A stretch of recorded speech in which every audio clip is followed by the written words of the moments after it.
Hi guys, this is Hirosaki. This story is all about what if Naruto was in Teen Titans. Naruto runs from Konoha as he tried to escape a past he wishes to forget. When he uses everything he has, he gets sent through space and time, and finds himself in Jump City. How will the Titans handle him? Can Naruto finally move on in life? Welcome aboard! Chapter 20, No Lie Ally, Team Building Exercise. Naruto turned and opened the door. Wanna meet the team? We'll also need to get to the tech room, seeing as your armor is there. Blackfire looked confused and then down at herself, seeing she was in a t-shirt and jeans. She looked at him. Alright, who changed me? Naruto chuckled. Not me. We have a couple girls on the team who volunteered to help. Your armor was busted. That last blast Starfire used bent a bit of it against your rib cage. If we didn't get it off, you'd have been unable to breathe and suffocate. Blackfire nodded and smiled a bit. Well, thanks. Guess you saved my life. My armor. It's specially designed for me. It helps me. Naruto looked at her with a puzzled look and she sighed heavily. Fine. I'm not a normal Tamaranian. I'm deformed. I was born with a rare disorder on my planet. I'd rather not tell the name. The illness I contracted at birth, it's lethal to Tamaranians. Not by death of self, but death as part of the race. Without my armor, I'm as weak as a human being, Naruto hummed. So, your armor gives you your powers? Blackfire frowned. No. It helps me become able to access them. We gain our powers by dash. I'll find out from Gizmo. Besides, I can tell you're uncomfortable speaking about your slight weakness like this. Let's go. He smiled at her and left the room. She smiled and followed, figuring he understood a little about her apparently. She followed him and they came into the living area.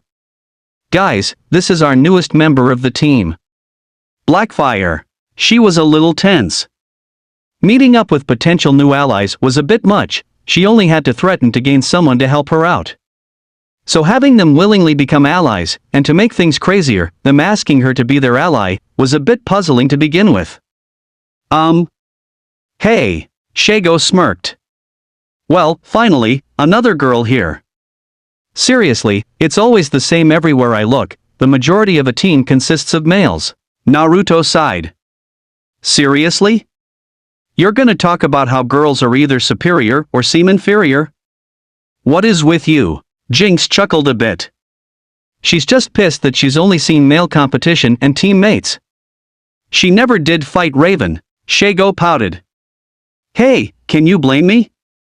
I'm used to fighting a teenage girl with extraordinary martial arts skills and female pride and all that. Blackfire chuckled a bit at that. You'd love it on Tamarin. Males are nearly died out there. Naruto groaned and had a lopsided look. Great. Now they're gonna gang up on me about this. Anyway. Guys, she's joining the team. Or at least until she chooses not to be around anymore, but I highly doubt that, considering her and Shago are connecting. Getting glares, he decided a change of subject was in order. Mammoth, I need you to clear out the storage room. Should be big enough for her needs, considering it's nearly the same size as the rest of our rooms. Private Hive, I heard about a job you might be interested in. You told me to keep a lookout for any mercenary jobs for you. Here's the coordinates. He gave a slip of paper to him and Private Hive saluted him before rushing off to get packed and off. He turned to Jinx and Shago. Here's my share of the heist money. You three go shopping for clothes for her to wear. He gave them 10,000 bucks. That was only part of his share, but enough for their needs, considering he knew Jinx loved to get high-priced items. He looked to Kid. Kid. You are their transport and bag man. Metropolis had gotten a few new fashion media stores lately. I thought you'd go check out the latest. Kid's sweat dropped, but nodded. Jinx and Shago grinned and grabbed Blackfire, but Naruto stopped them. In an hour. Blackfire and me need to go see Gizmo about her armor. After that, you can go. Jinx, Shago, I think it best, even when visiting another city, to get into cities to conceal your identities. Just in case. Shago nodded and went off, whilst Jinx kissed his cheek and smiled. Be careful now. Gizmo is a little irritable. I heard him breaking shit a little while ago whilst you were checking on Blackfire's vitals. I also saw and heard electrical shocks that kind of reminded me what my black magic does to electronics when I really try. Naruto chuckled nervously and sweat dropped. Ah, no wonder the power was flickering for a few moments. I was kind of wondering about the status of our generators. Anyway, you get ready, Blackfire will be with you and Shago to go shopping soon. Blackfire shivered a bit as Jinx went off. To tell you the truth, I'm not really a shopper. I just get what I need to survive and go on my way. I doubt they would let me do that. Naruto smiled as he turned to go see Gizmo. Yep, reminding me of me. I didn't go after toys or shit when I was a kid, I had to trick people just to get good food. Hell, they had me pay 4 times the actual price of an item and what they did give me for that price was rotten to begin with. Blackfire blinked and then looked a little sick. Yuck. Sounds like an awful childhood, to be honest. Naruto smiled brightly. Yep, you could say I was a child outcast from birth to adulthood. It was pretty wild, actually. I learned that to survive and fight I need speed and cunning. Kind of obvious, really, but for a 5-year-old to try outrunning people 3 times as fast as him on a daily basis, I guess I was a prodigy. Blackfire scoffed. Lucky you. I never had the ability to do most of the shit on my planet. I only had fighting skills, no power at all. Naruto stopped and turned to her, looking sternly. It's never easy, no matter what. The fact you even grew up learning anything that you shouldn't have grasped till later on in life makes you a prodigy in my book. Whether you had this illness or not. Hell, I was practically a prince. My father was the most powerful man in my dimension, able to take on whole armies by himself and not receive a scratch. They outcast me just because I was born with a curse that my father gave me in the first place. Blackfire looked surprised by this. No way. This guy's life sounds like mine. How can it be possible me and him have so similar a life when we are so different in race? Naruto smiled softly. I'm over it though. Hell, I saved the damn place 100 times, they still want to turn me into their little scapegoat. Thus, why I choose not to be a hero. But, because of the evil I did face, all the friends and family I lost to those same evil people, I won't become a villain. I'm fine just relaxing, getting a challenge here and there, and taking whatever I want that catches my eye. Blackfire looked at Naruto with a confused but admiring look. She smiled a little and nodded. Well, I understand that. Still, don't you wish you could get them back for that? Naruto smiled brightly. Hell, Blackfire could have sworn it was her sister's old peppy happy smile she always used when she first seen her on this planet to visit, the whole jewel stealing case. Naruto spoke just as brightly too. Oh, them? Yeah, I don't have the urge to wreak havoc on them at all.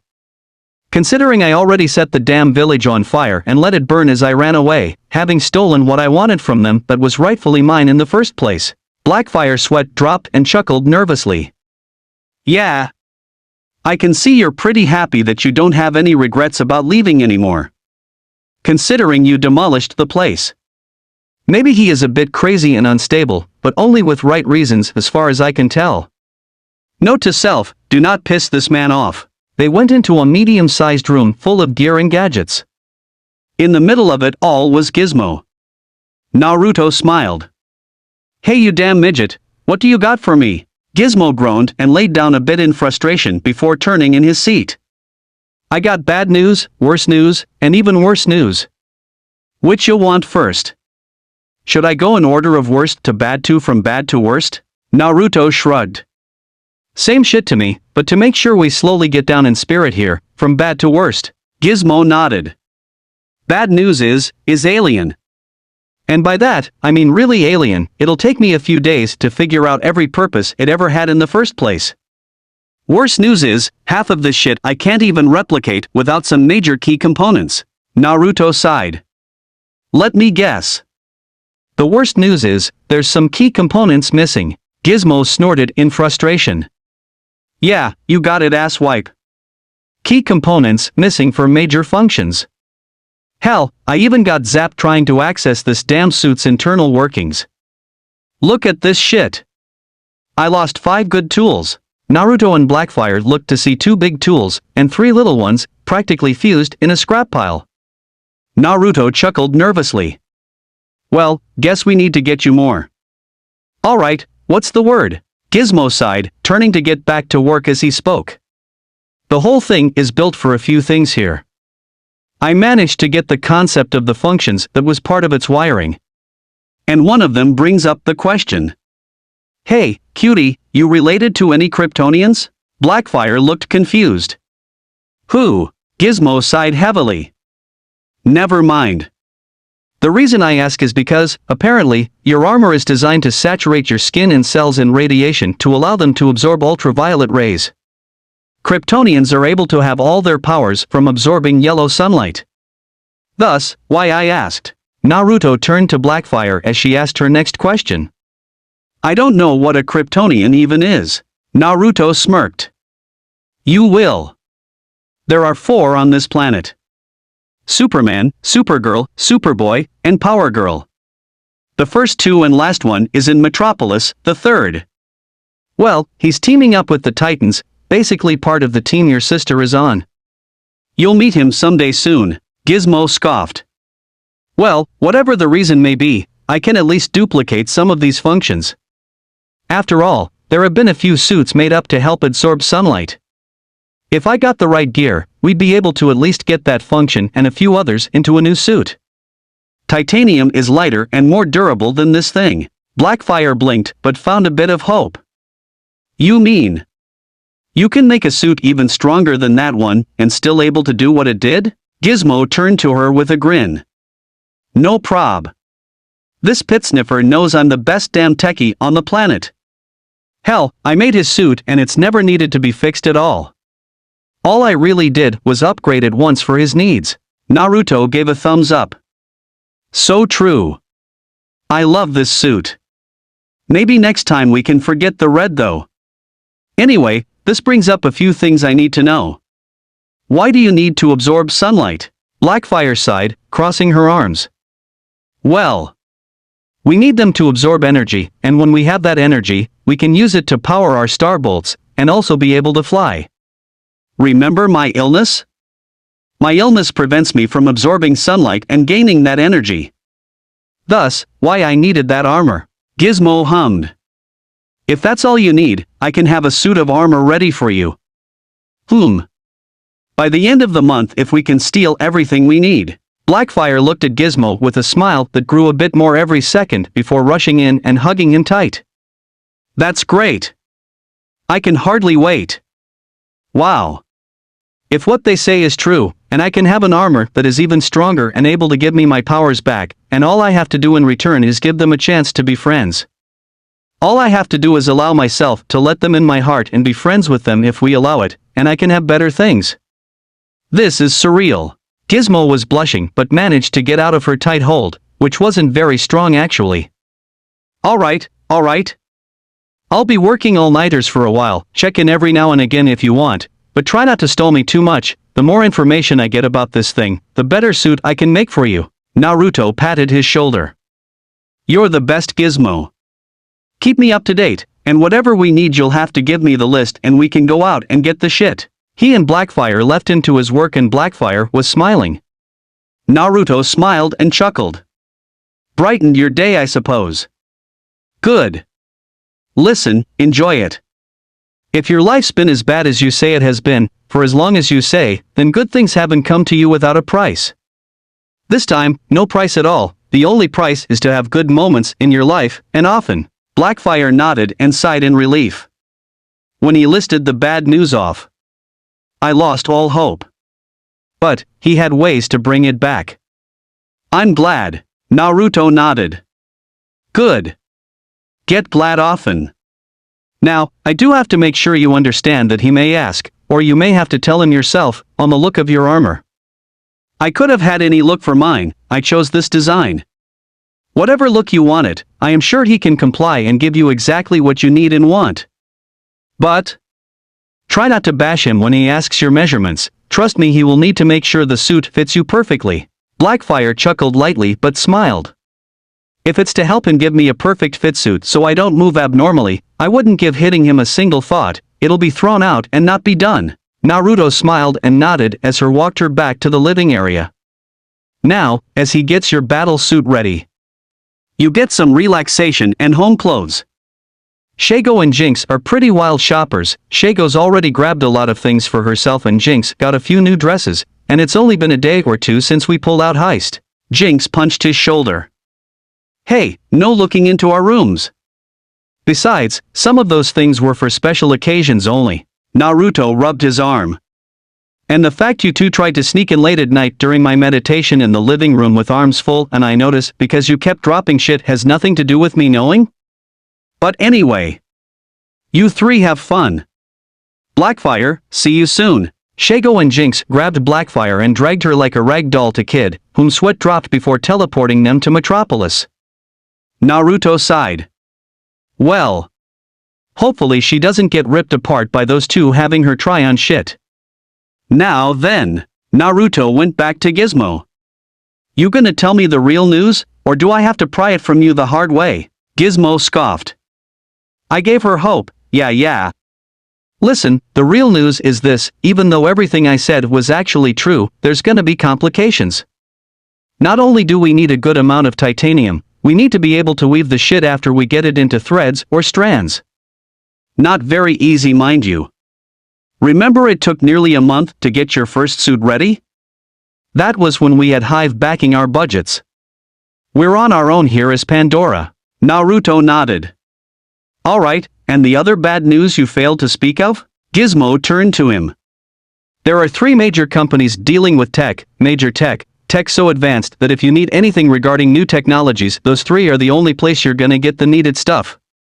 Wayne Enterprises, Star Labs, and Lex Corporation. Wayne Enterprises is not a good idea, they have more dealing with support and security, trying anything with them is bad news. Not to mention I checked up their softest target, Jump City, and seems what we need ain't there, it's in the main building in Gotham. Thus, Batman would be on you in seconds. Naruto shivered.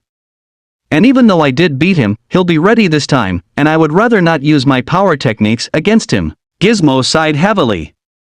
Star Labs is protected by the Metro City Science Police in their main base in Metropolis, which is the only place to get some key components, whilst our own has a few small things we need. Then, there's Lex Corporation. Naruto looked interested. Ha! Lex Corporation. The financial powerhouse that's run by Lex Luthor, one of the guys trying to bring Superman to his knees. What about it? Gizmo hummed. Well, his business has everything I need to give her a right fine suit. Lex builds suits to fight Superman equally anyway. I can get the titanium, the shit to build a solar suit, not to mention the kryptonite. Naruto had to do a retake. Kryptonite? Why do you need that shit? Gizmo got back to work. Kryptonite radiation was inside the fucking suit. It's hard to miss, considering the shit is a great power source. Heck, some power plants are permitted to use the shit by Superman himself. Naruto groaned. So, where can we easily get kryptonite? Gizmo snorted. Good luck. Easy ain't in the description. First of all, it's rare as hell, pretty much as rare as Kryptonians are in the first place. Whatever came to our planet in meteorite form in the first place has since been recovered. Superman himself has his fucking robots or the police force gather it to be either stored or destroyed in his fucking fortress of solitude, given to power plants, or somehow by Batman. Batman has been known to have a little bit stored, in case Superman ever gone rouge, which has happened once or twice. The only other place for it is Lex Corporation. Naruto hummed and thought. Batman wouldn't be giving me any, and even if I beat him up for it, he'd never tell. I'd rather not face Superman unless there ain't any other choice. And stealing from a power plant would just blow shit up. So, Lex Corp it is. Gizmo turned his head a bit. Not easy. Naruto slumped and he kept working. Sorry, Lex has a huge stockpile, how else do you think he as a normal human being can even attempt to battle Superman, even with a giant suit? That doesn't mean it's the easy route though. It's the easiest, but nothing with kryptonite is easy. Not to mention if I don't figure out a way to stop its radiation from leaking, we have a huge problem for using it as the power source. Naruto groaned. Fine, fine. We'll figure it out. When you do, tell me, and we'll get what we need. Besides that, good luck with the suit, and hopefully Jinx and Shago don't break Blackfire. Gizmo snorted with a few chuckles. That'll be the straw that broke the camel's back, huh? The triplet shoppers. What a crazy day that'll be. Naruto left so Gizmo could finish his work.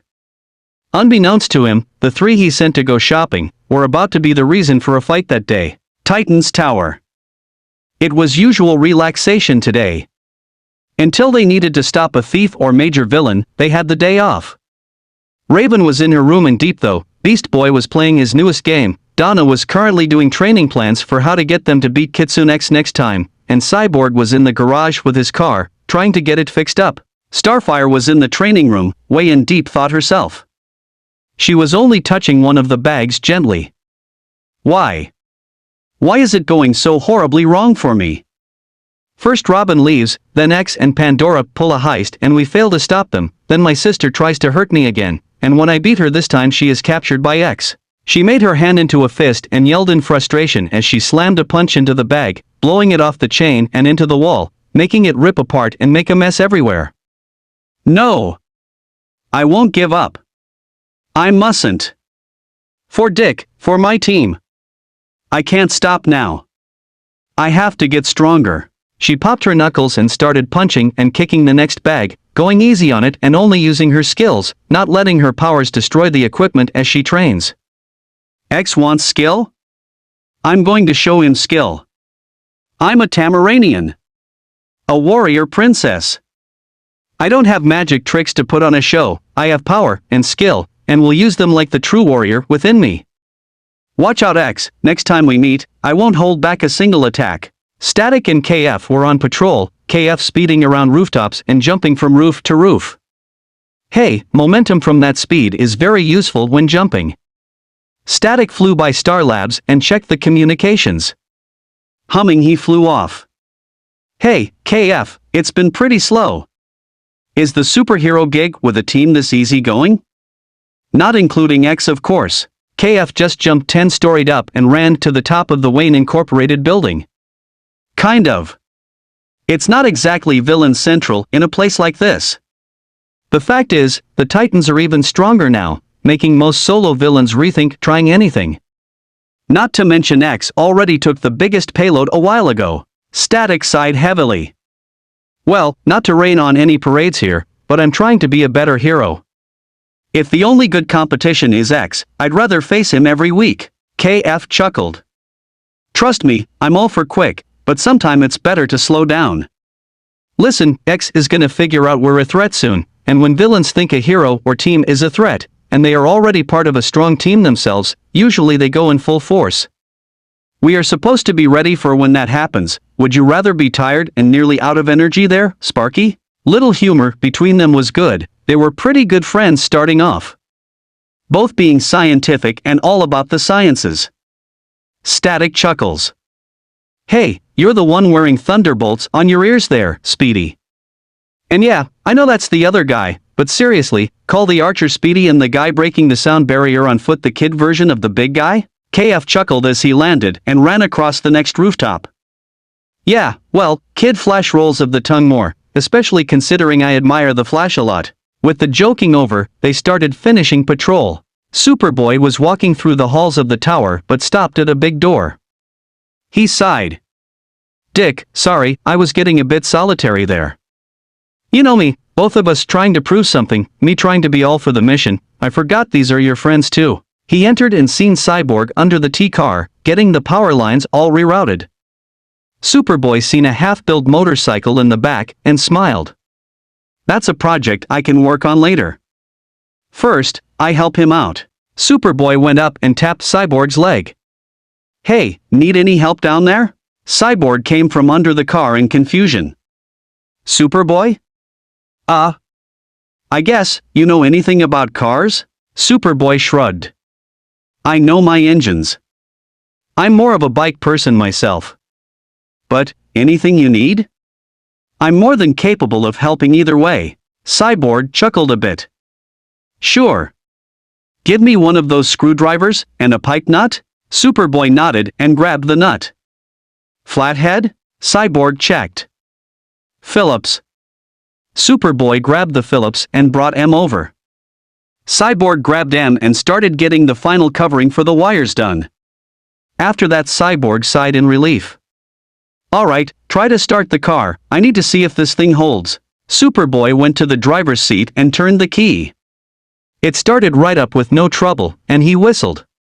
That a Hemi? Cyborg chuckled with a wide grin as he came from under the car.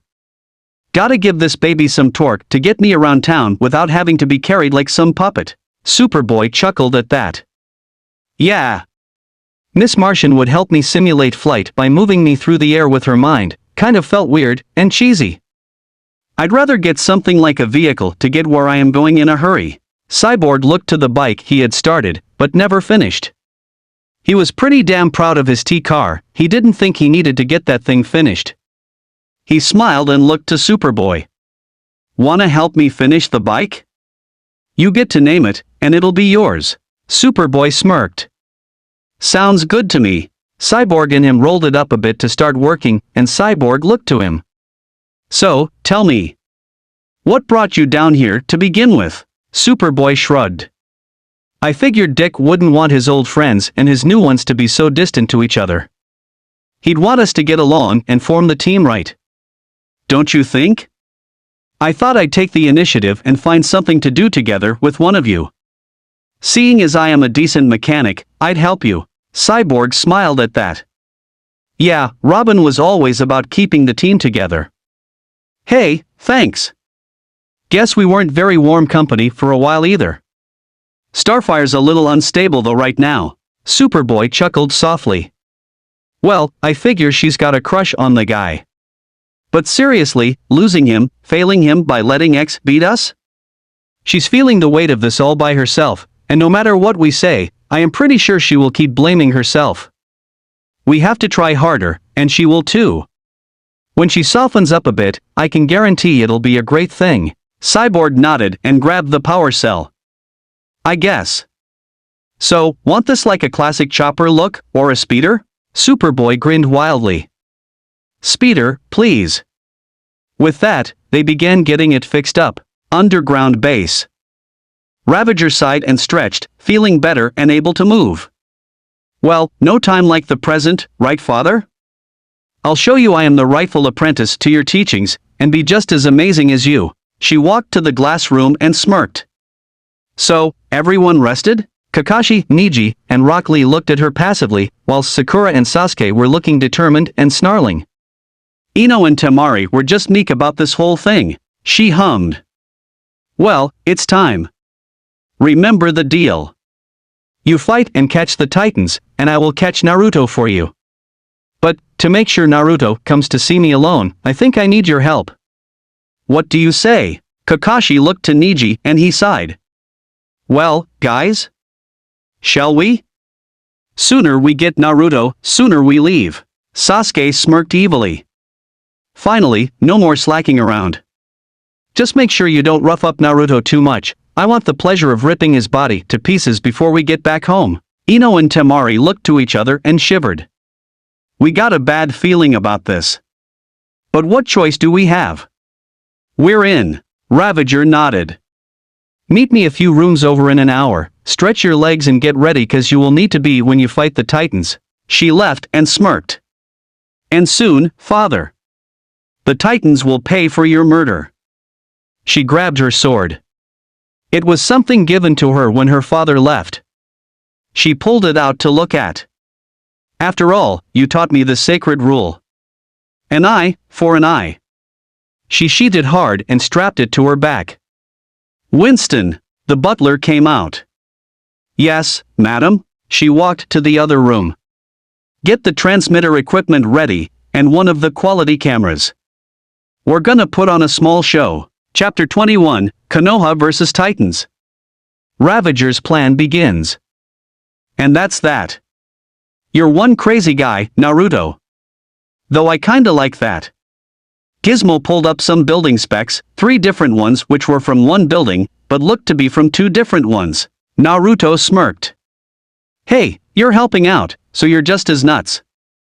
Gotta love thinking outside of the box. So, tell me about this.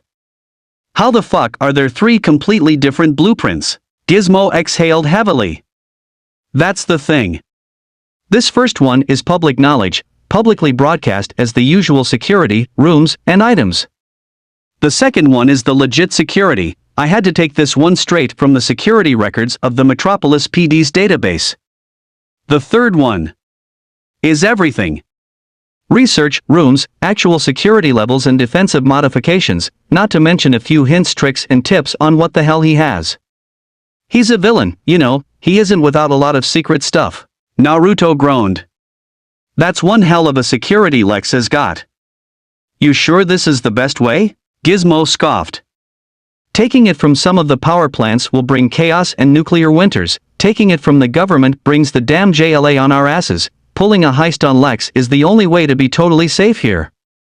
Unless you want to go get some from Batman or Superman. Naruto chuckled nervously. Batman will be ready for me, and Superman has all sorts of strength to give me crap with. Not to mention all his damn teammates. Supergirl, Power Girl. Hell, he even has a superdog for crying out loud. I'd rather not risk it. If I went all out, I would be in jail. After beating down at least one of them. Lex it is. Damn, he has some high-level shit. Gizmo nodded. Not to mention I've had to get this data after relaying through 50 different signals on a cloned computer with bogus internet from a cafe. Took me an hour, but still, it's worth it. They can't trace it to me, it's virtually impossible. Naruto pat Gizmo's back. I'll have to look over it before making a plan. I'll need to be supremely careful or else they trace me here. Good job though. Gizmo looked puzzled. You mean US, right? Naruto looked at him with a smile. Nope. Just me. I'm the only one here with a secret alias. All of you are known to the heroes, therefore, the villains, so whatever needs to happen, it needs to happen with only me. I won't risk your safety for the sake of something we need if there's a better way with less risk. Gizmo smiled and nodded. I guess you're right. Those girls will be at least a few hours. Jinx is crazed on dresses and fashion. Naruto went and let Gizmo continue his work. He had many things to do, planning just being one of them, the other being rest. Ever since he became KitsuneX, it's been a hassle in some way, shape, or form. Truly, he just wanted to relax more. He laid down and started to close his eyes. When he heard his screen come from the wall and he looked at it. Gizmo? Mammoth? Who is it and what do you want? Sorry, but they don't have a single thing to do with this call. Naruto looked and seen who was calling him. It was a woman, with a very weird costume he never seen before. Half the mask covering the head was orange, and the eye showing, the other was black, with no eye showing. She also had a single katana on her back and her long white hair ties up neatly behind her, her suit black with what looked like some kind of scale armor under it exposed at places that didn't have the smooth Kevlar armor. Who the heck are you? The woman smirked. You may call me Ravager. It has come to my attention, during my investigation of my targets the Titans, that you have not lost a single fight against them. Now, I want you to help me take them down. You do this for me, and I won't murder your friends. Naruto glared. You can't even get inside, I guarantee it. Ravager chuckled at that. Who said anything about trying to kill one of your teammates inside your base? They don't even know I am making this call to you. For the last week, I've been covertly sneaking my way into the system and hacked the communications so I may have a small chat with you. Don't try to call them in to view this communication either, because if you do, I will still murder your friends. If you don't believe me. Ravager turned away and the camera turned around a bit, and Naruto's eyes went wide. On the screen was Blackfire, Shago, and Jinx, all tied up. He activated his Sharingan eye, and it was a not telling him it was an illusion at all. He cursed. Where's Kid? Ravager came back on the screen. Dead. We knew if he woke up, he would teleport and warn you and your team, so we made sure that it did not happen. If you think I am bluffing. She turned in the camera shown the other way, with a bloody kid on the wall. Naruto growled with rage. Ravager came back on once more. If you want the 3 girls still alive to stay that way, you do exactly as I say. Come to the North Shipping District of East Harbor, warehouse number 17H. Come alone, and I will know if you don't, or they will die. Understood? Naruto's knuckles were white from them being gripped so hard. He snarled under his breath quietly. Understood. Ravager nodded. When you arrive, I will be waiting to tell you what you need to do, and if you complete this task of mine, you get to go back to base with them still alive. Over and out. And with that, the screen went white snow as it turned off the communications and went back to sleep mode. Naruto roared and rammed a fist into the wall, denting the 1-foot-thick steel wall. Damn it! There's no way she will get away with this. I'll tear her limb from limb. Ravager's base. She turned to the Konoha ninja. There. See? Taking pictures and then putting them on a screen to simulate live streaming of them kept him from finding out. Your illusions were spot on too. Transformation, such a wonderful gift. Since I can't really find them, you made great substitutes. Now, go and complete your end of the agreement, whilst I complete mine. Kakashi huffed. You may see the future, but you still cannot beat Naruto with your attitude. Still, seeing as you are only normal with skills, he won't go all out against you. He's not the type to play unfairly. Just catch him alive, and you'll have your titans. With that, Kakashi turned and left, everyone following. Sasuke scoffing in disgust. Those lowly titans aren't going to be a match for us at all. If Naruto can beat them so easily, so can I. Neji glared at him. We all do it, or we are putting you down. Do not forget, Sasuke, we can force you to stay behind and out of the fight at any time we deem fit. We are still your superiors, and Kakashi is much stronger than you still, no matter what he taught you. Sakura was about to yell, but Ino slapped a hand over her mouth. Let's just get this done, and go home. I'd rather not spend another day in this scum pit of a city. With that, they were quiet as they raced towards Titan's tower. Little would either Ravager or the Konoha ninja know that their plans were not going to go very well as planned. Titan Tower. Static was flying through the tower on his disc, sitting on it. Man, I finally get here to be part of the team, and Dick gets clipped by the Batman. All I've been recently was a power source. I don't mind helping out and being a hero full-time now, but it's not the same. Here, shebang, at least with them I'd have someone I knew on a team. Static wasn't having a very good month. He understood he had the power for more, he's seen his future self, but he didn't understand how to get there. He couldn't figure it out. His older self said his greatest strength was believing in himself. Without a friend on this team, what else was there to do but be a liability here? Sometimes he felt useless. Sure, he could go up against his own rogues, or even Mad Mod a time or two, but KitsuneX doesn't even feel his electrical attacks. Usually, too, he's the first one KitsuneX attacks. Kid Flash stopped right by him. Yo, Static. You alright, man? You seem kinda down. Static looked at KF. Yeah. Listen, I came to be on this team and all, and I don't regret it. What I do regret is being a liability. Dick was the only one I knew from personal experience, and he's gone. I understand it's a void for everyone here now, but... You, Wonder Girl, Superboy, you 3 are well known, and are a team together. Odd man out this time. KF smiled a bit.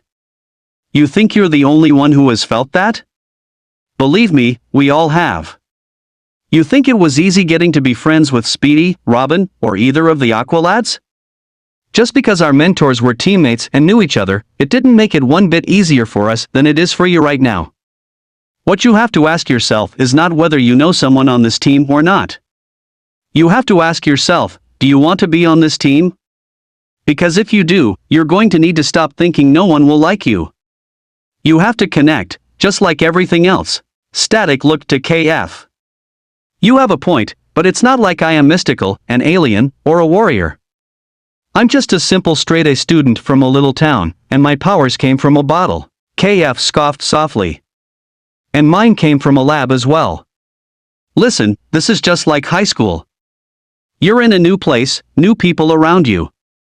You don't know anyone here, you're a little worried you won't make friends. What do you do? Just be the loner and keep to yourself? Or do you find someone to befriend and start being part of a social group? Static smiled a bit. Yeah, I guess you're right. Still, it's not easy finding someone to befriend when most of the team are still sulking over it. Sure, we do our duty as heroes, but that's where that ends. KF put a hand on Static's shoulder. Listen. I may wear a lightning bolt, but I don't hold a candle to you when it comes to the speed of lightning. No matter who else decides not to be your friend. You know this, you have one friend here right now. Me. You did before Dick left us, and you do now still. Friends? Static seen KF put a hand out to him. Static smiled and grabbed it. Friends. The lightning bolt suits you though, better believe that. Static and KF laughed a bit at that, but all too soon the fun and games stopped. Isn't that sweet? Static and KF both looked down the hallway to see a man walking to them. The man in question was holding a straight-edged katana and had a swayed-back hairstyle with black hair, and his black eyes suddenly turned red with black tomo. Sorry to intrude, but in order to kill the one I hate most, I have to kill you two first. Be proud insects like you will die by an Uchiha's might. Sasuke was ready for battle. At the same time, Raven opened her eyes on the roof to see a blonde woman with a purple shinobi getup. Ino sighed. I guess I have no choice. Don't hate me, hate the one making me do this. I just want to get through with everything as quick as possible. Raven looked confused when Ino put her hands up and looked at Raven. She took a deep breath. Mind transfer jutsu, her body went limp, and her soul and mind self-transferred to Raven's own mind. Beast Boy and Cyborg were playing a game in the main room, Cyborg clearly losing. Just when it looked like the finish, a powerful wind came from nowhere and cut the room to pieces.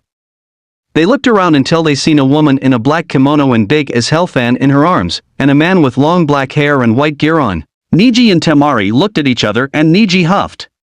Guess it's too much to ask for us to make a scene. We can't let ourselves be noticed by Naruto. He finds out, we are ended. Try not to use any of those big ones, okay? Temari nodded. I know. Just make sure we get this done fast. I'd like not to be in the crossfire of the others. Sasuke and Sakura are loose cannons already. Cyborg looked to Beast Boy. First off, I was gonna whoop your butt in the game anyway, but seeing as the game is not concluded to a winner.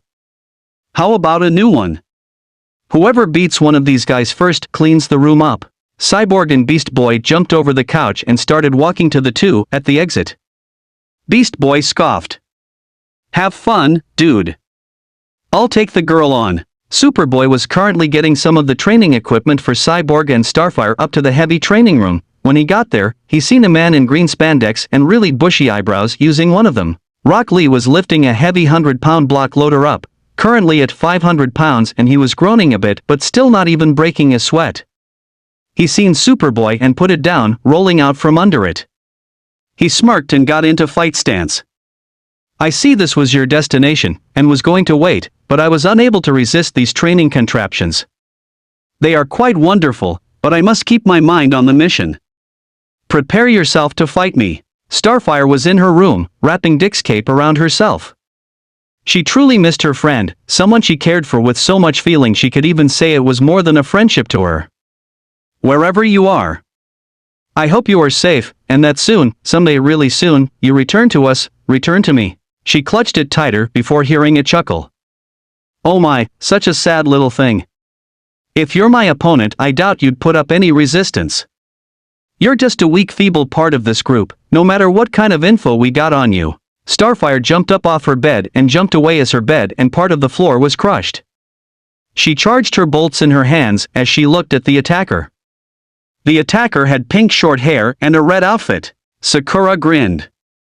You dodged my first strike, but you won't dodge the next. You're going down, weakling. Sakura got into fighting stance. Donna was currently in her room, resting. She was having a terribly hard time keeping things together.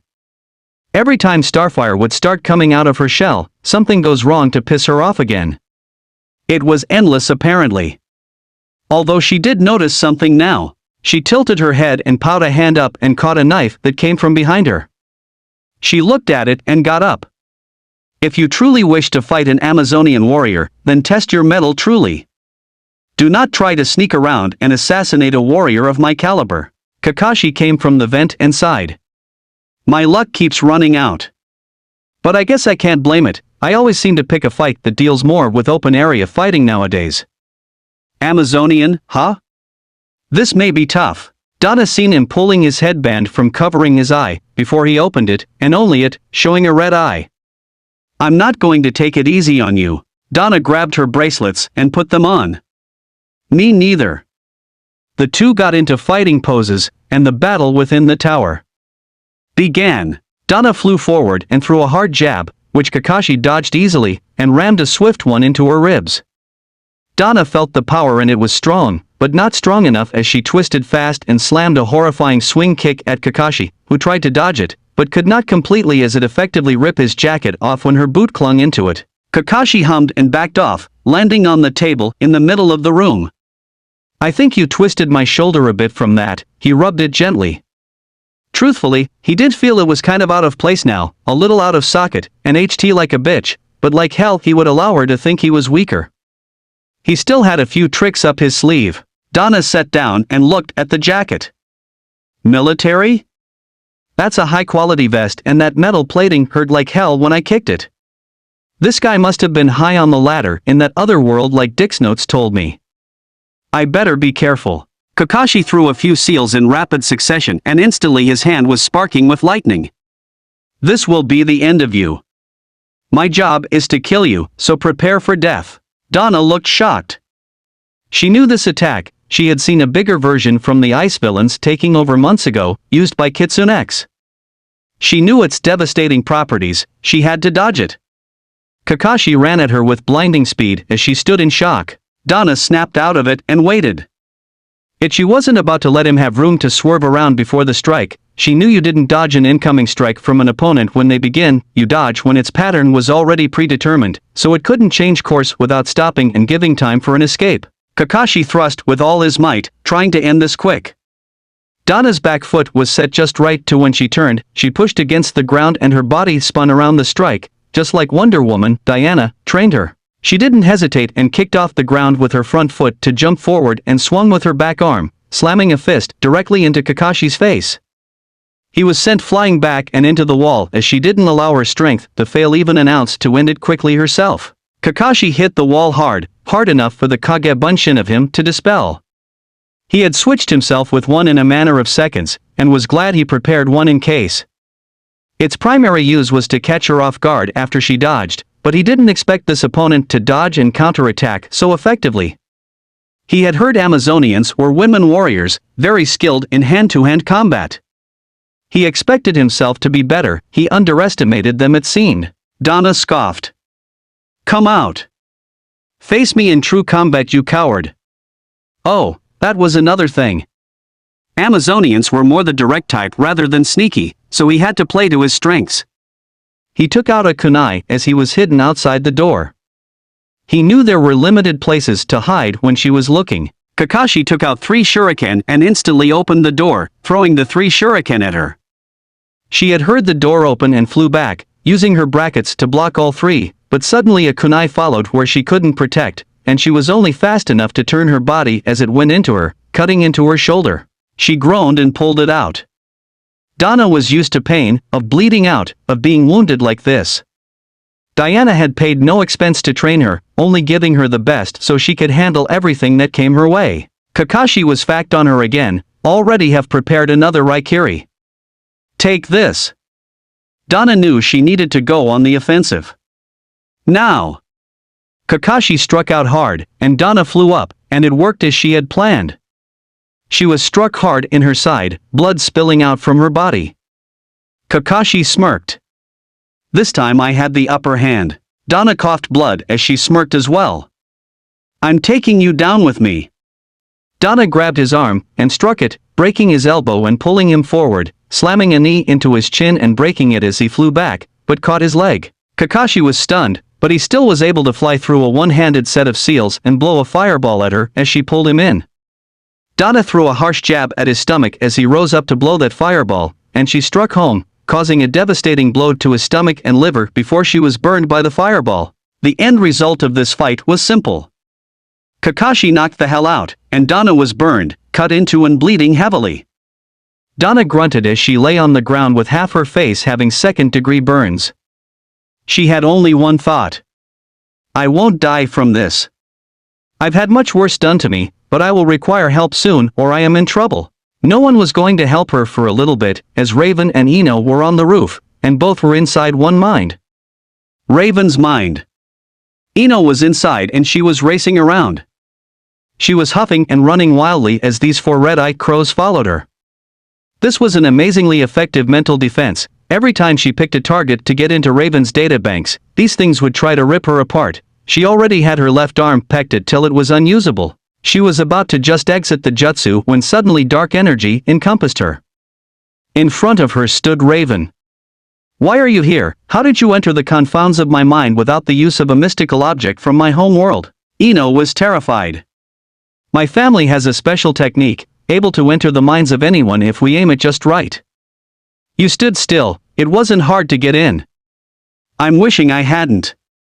But what am I supposed to do? I either die here, die by that damn woman's anger for me failing, or Naruto kills me because he is fed up with me. Raven looked shocked. Ino just fell to her knees.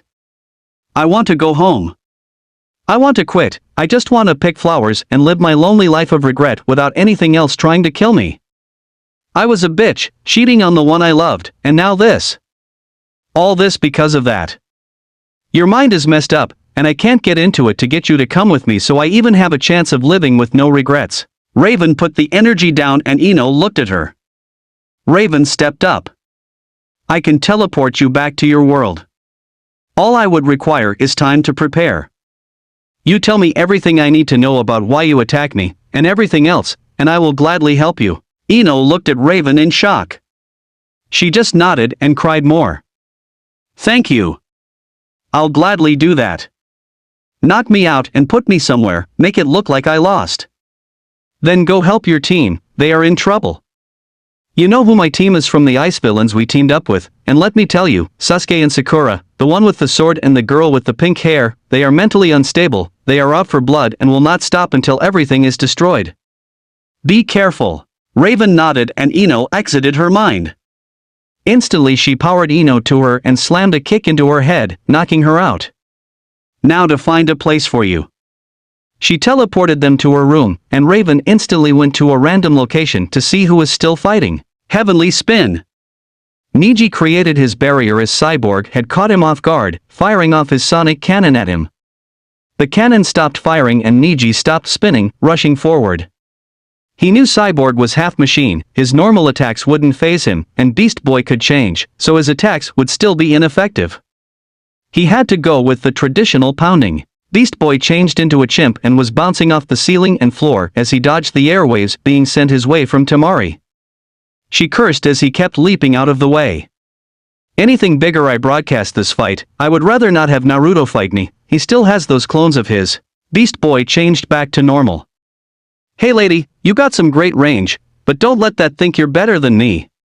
Try to hit what you can't catch. He changed into a cheetah and raced at her. Temari looked shocked at the speed and tried to swing again for her airwave, but he was on her too fast, pouncing and tackling her hard before changing into a gorilla and slamming both fists into her face and stomach, knocking her out. Beast Boy changed back and turned to see Cyborg get blasted into the sky. Cyborg had blasted the floor with his sonic cannon to make Niji fly up, and then punched him, grabbing his leg and tried to backhand him, only for Niji to duck his head under the strike and turn, firing an air palm. Cyborg looked down and seen Niji jump at him. Cyborg threw a harsh jab, but Niji caught it and slammed a horrifying palm strike into his stomach and rapidly struck the chest, both sides and finally the head before twisting and throwing Cyborg into the ground. Cyborg was knocked out, and Beast Boy growled. That's it, he changed into a cheetah again and ran after him. Niji seen this and just went for it. He twisted and created his heavenly spin again, bouncing Beast Boy off. Beast Boy grunted as he changed back. What the hell kind of power is that? Niji knew if he tried for it, Beast Boy would just change, so they were at a stalemate. Raven suddenly appeared though, and he cursed. The Mystic. This isn't good. Raven wrapped her energy around him before slamming him up into the ceiling and then back to the ground 3 times, knocking him out before finally stopping and letting him go. Sorry, I had my own problem. You okay? Beast Boy nodded. Thanks. See why, he raced to him and seen there were some major damages to his cybernetic parts from the opponent's strikes. We'll have to worry about the damage later, he seems fine for now. I smelled more of these guys in the tower when I was a cheetah. I also smelled blood. We have to help the others. Raven got into meditative mode. I'll search around for the source of blood, you go help the others, he nodded and turned into a dog, rushing through the tower. Raven calmed herself. Azarath, Metrian, Zenthos. She opened her eyes and a black raven soul self was released, flying through the tower with amazing speed. She quickly found the source of blood, and instantly teleported there, seeing Donna on the ground. No! She grabbed her and teleported her to the medical room. She proceeded to heal her as best she could. Superboy was currently engaged in heavy combat. The training room was a wreck from this battle. Rock Lee sent another heavy kick to his chest and implanted him into the wall again, making the 10th crater angel of his body in the wall so far. Superboy inhaled a lot and Rock Lee rushed him again, only for Superboy to blow out a cold wave and freezing Rock Lee. Superboy had done this before, but Rock Lee always broke it, so he didn't waste time. He grabbed Rock Lee's thrusting arm and twisted it behind his back as he broke out, and forced him to the ground. Rock Lee grunted. You are most formidable. You hardly seem fazed by my attacks, and still able to fight me off. Amazing. Rock Lee managed to get on his feet again, Superboy afraid of putting any more force into his hold or else he would break Rock Lee's arms. Rock Lee suddenly lunged back, slamming them into the wall before kicking off the ground and slamming Superboy into the ceiling, forcing them to twist into the air and slamming Superboy into the ground to finish the move off. Superboy let go when he hit the ground, the speed and force enough to almost break the floor. He seen Lee flip up and get ready again. Damn, he's way too fast. Kid Flash would have had a field day racing this guy. He's strong too, but not strong enough to be effective. He only left 1 bruise so far, and I know damn well he's been trying to do more. If I could only catch him without having to resort to using more of my strength, I'd rather not kill him, he is still fragile like a normal civilian compared to me. He was right too, but thing was, he had something special to bring Lee down with, he just didn't know it, yet. Lee suddenly changed stance, unwrapping his bands from his arms. You are much stronger than I had thought possible, but I am not so weak that I cannot stop you somehow. Get ready for my special attack. Primary Lotus. Superboy looked amazed as Lee ran around him with such speed, he thought he was watching the Flash dressed in green. Lee smirked as he looked at Superboy being dumbstruck. If this is not enough, I will gladly show you an even stronger move. Now! Lee slammed a foot up into Superboy's chin, sending him flying back and in the air. Lee was behind him as he wrapped the bandages around Superboy, tight and double wrapped just in case as he grabbed onto him with fierce grip. You cannot escape this. He was wrong. Superboy was struggling as the floor got closer, he watched as the room spun upside down, but he just roared and tried to force himself free of these bandages, and fortunately that's when another of his powers activated. The bandages were ripped apart and outward as they were stretched from an invisible force, and Lee's hands were forced off as well, no matter how hard he tried to make his arms enclose around Superboy. Superboy had gotten free and flipped hard, and ramming a heavy foot into Lee's chest. Lee slammed into the ground and bounced and hit the wall hard, leaving a dent in his impression of a concrete angel. Lee fell to the ground on his knees, and looked up with one eye barely open. You got free. No one's ever gotten free. He fell flat on his face. Superboy looked at himself and felt it. He felt something around him and smiled.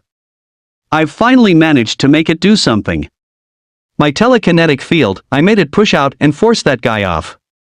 I've got to work on that sometime. For now.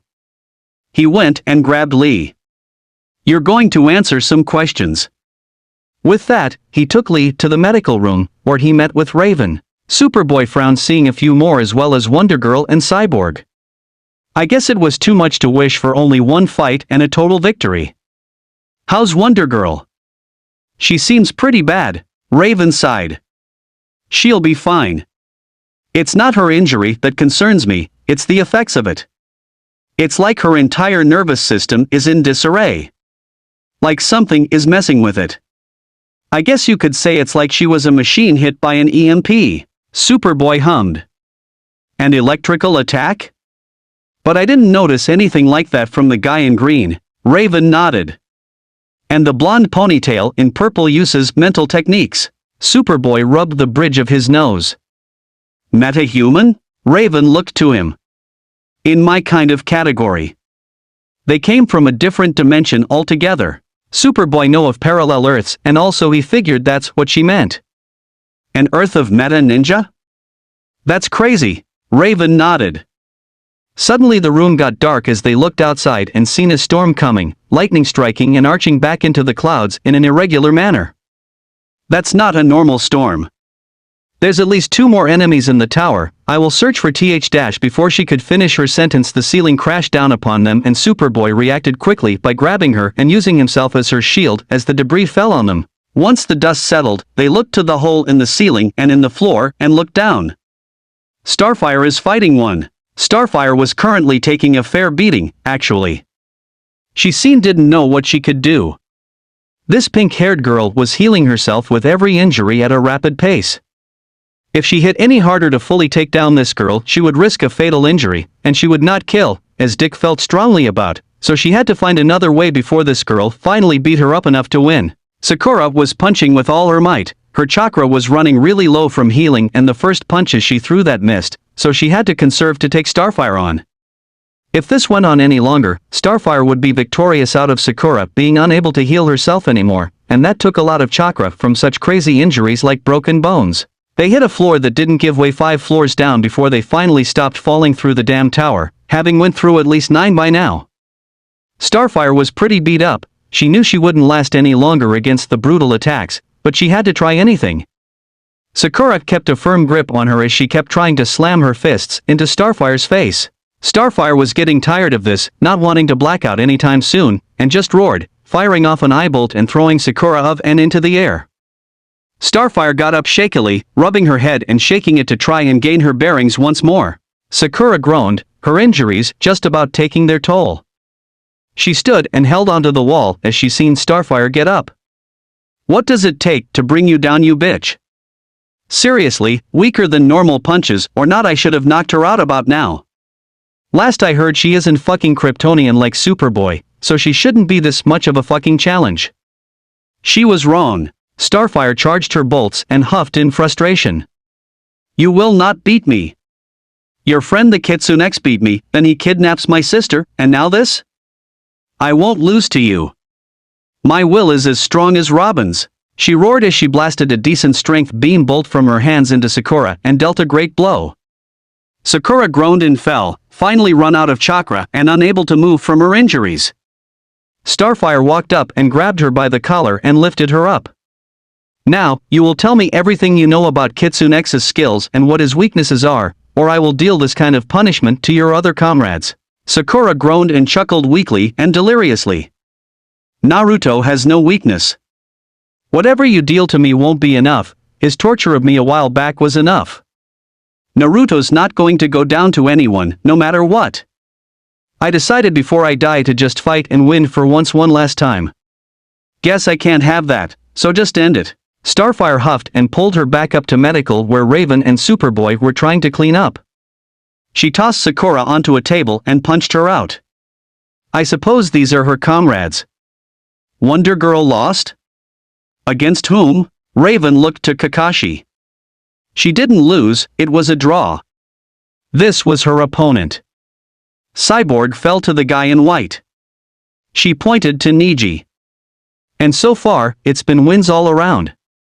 Beast Boy is checking a final few runs around the tower to find Static and Kid Flash and seeing if we truly won or not. Before Starfire could say anything, they saw a huge light coming from the window and they looked out, seeing a huge white lightning monster coming at the tower.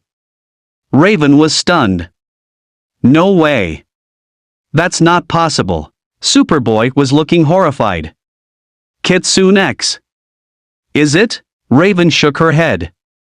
No, I know his energy signature, it's not this weak, but that's not exactly weak compared to the rest of these guys. Starfire was just standing there wide-eyed. This can't be happening. Several minutes ago, Static and Kid Flash dodged as Sasuke slashed at them with his sword. Kid Flash ran further down the hall as Static put up an electric field between them and Sasuke. Sasuke scoffed. You think you are the only one with some power?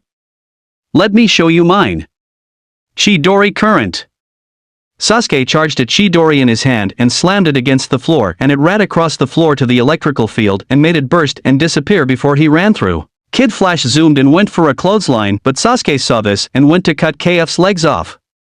KF jumped above the sword and rolled on the ground behind Sasuke, who seen Static charged an electrical attack and blasting an electrical blast at him. He put his sword out pointing at it and used the sword to absorb the attack, and he smirked. If that is all you have, you won't last long. Static charged up. This won't be easy, but we can't let him get to us. KF, get some distance, I'll charge up the floor. He was hoping to give KF a bit of an advantage, supercharging the floor with electricity to lessen friction to the speedster. He hoped KF would be fast enough. KF ran away from Sasuke and Sasuke chuckled darkly. Your friend is smart. You can't defeat me, so just give up. Static charged a ball of electricity in his hands. Not gonna happen, you're about to get a heavy wake-up call. He shoved the ball down to the floor, making it glow with an electrical flow. Sasuke jumped up off the floor and put both feet on the wall. Now he was walking sideways on it. Static was surprised. Okay, that's new. KF rushed by with exceptional speed, and the floor made him fly faster forward as he reared a fist back. Sasuke seen this and put his sword up and slashed.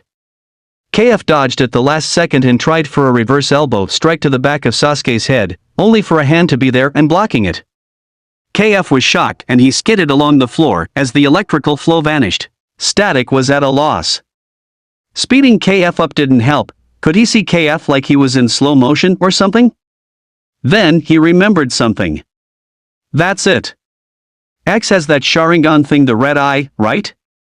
This guy does too. He's able to predict any movements if he focuses on them, even from KF going so fast.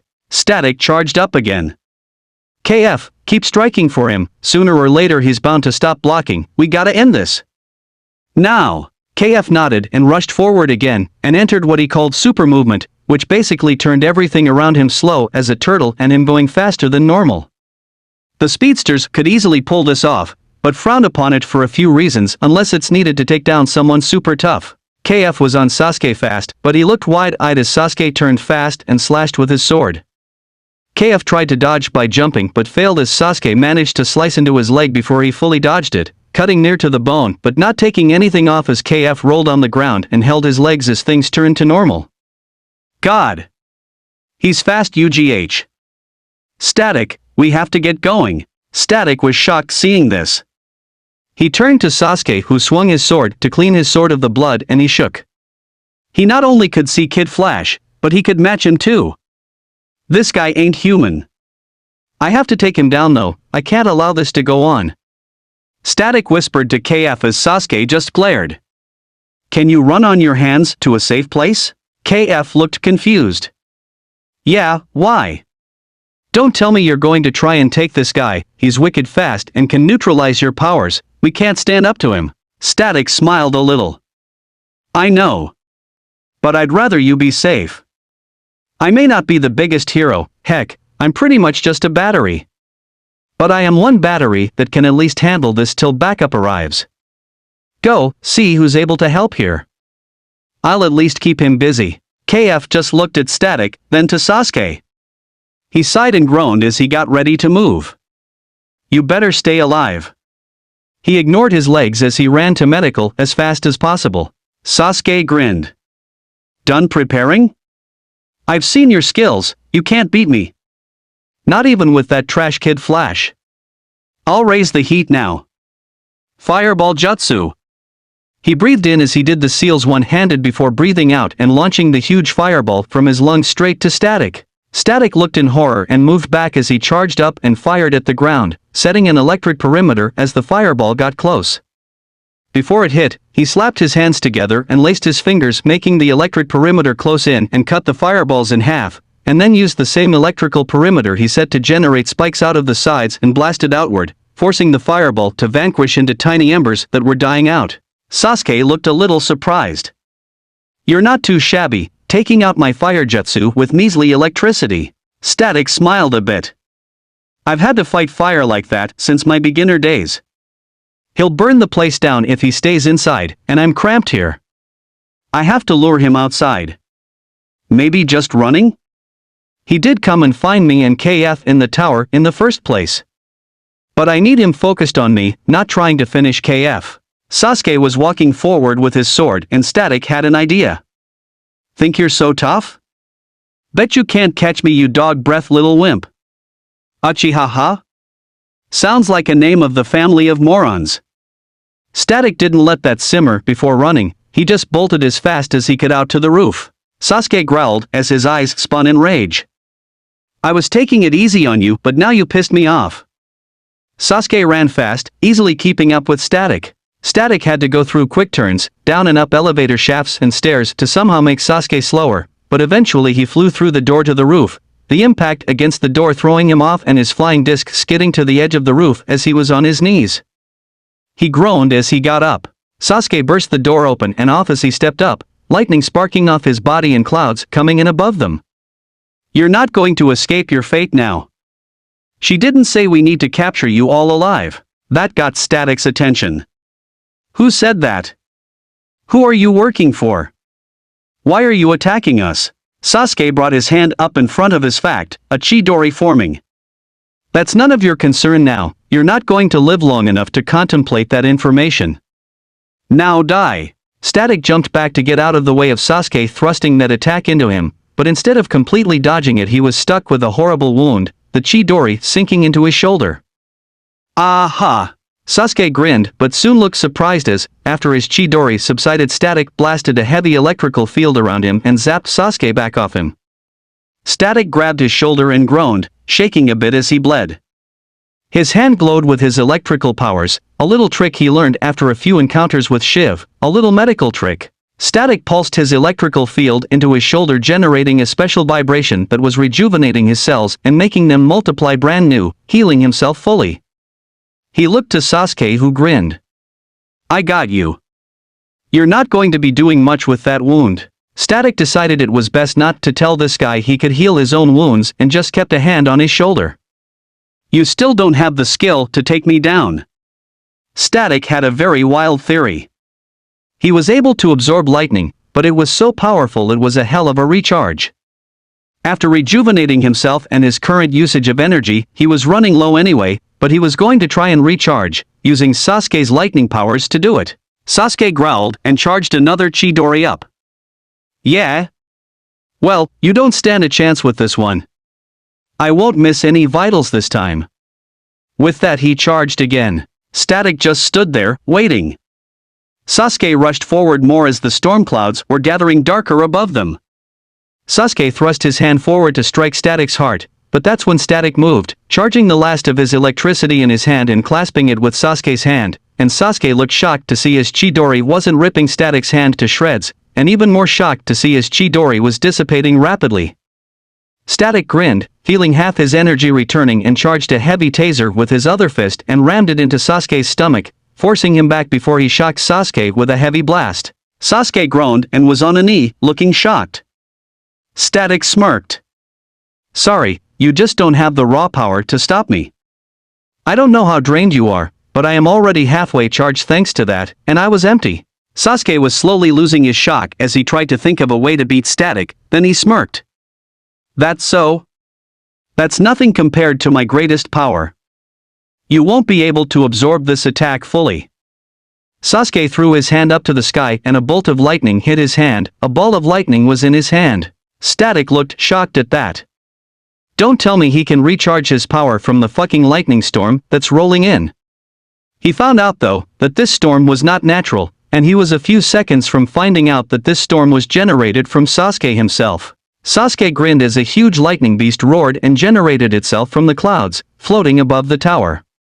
Static was in total shock. No way. That's insane. Sasuke chuckled darkly. This attack is unavoidable. Even if you manage to absorb some of this attack, this has at least 10 times the chakra and power that you absorbed from my Chidori. You won't be able to absorb it all, and blocking it is impossible to someone like you. Sasuke grinned darkly. Say goodbye to you and your pathetic friends. This tower will burn. He threw his hand down and the lightning beast started to roar and rush attack at the tower. Karen! Static was shocked like hell. This is insane, I can absorb it all, but if I don't do something now it'll destroy the tower and part of the city. He gripped his fists and clenched his teeth in fear. I have to do something, but what? Come on Static, think. Think. Then, it hit him. Static let his arms down and his body relaxed. He made his disc come back to him and got on, floating up.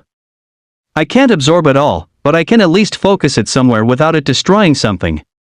If this don't work, I'll be the only one gone, least that's comforting. Static took a deep breath as the beast of lightning was nearing him at rapid speed. Come on, strike me with your best shot. He got ready, clenching himself and inhaled, and it hit, the beast ramming into him. Ah! Static was being shocked by the lightning, his body shaking as it was unable to absorb all of it at once, so he used what he absorbed a bit to generate a heavier electrical field to hold most of the energy at bay. He roared as he kept absorbing and delaying the bulk of the lightning from the beast. Sasuke was looking with shock, speechless as he was watching Static in the middle of a large lightning show in the sky generated from his attack hitting Static.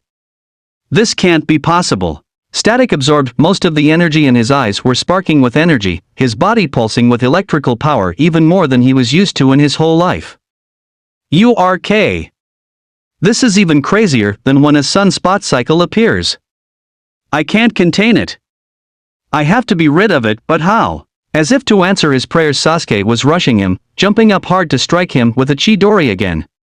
Static focused half of the energy he had contained within him as of now and blasted it forward, aiming for Sasuke's attacking hand, hoping to cancel both powers out. Sasuke rammed his Chidori into the blast and the powers clashing with so much power and force was too much and it blew, a blast of power pulsing hard and dissipating rapidly, forcing Sasuke back so hard he fell and hit the roof of the tower with great force, knocking himself out and getting bruised as Static had more room in his body to absorb the rest of the energy around him. Static was sparking electricity with great volume as he flew down and grabbed Sasuke, huffing and carrying him to medical.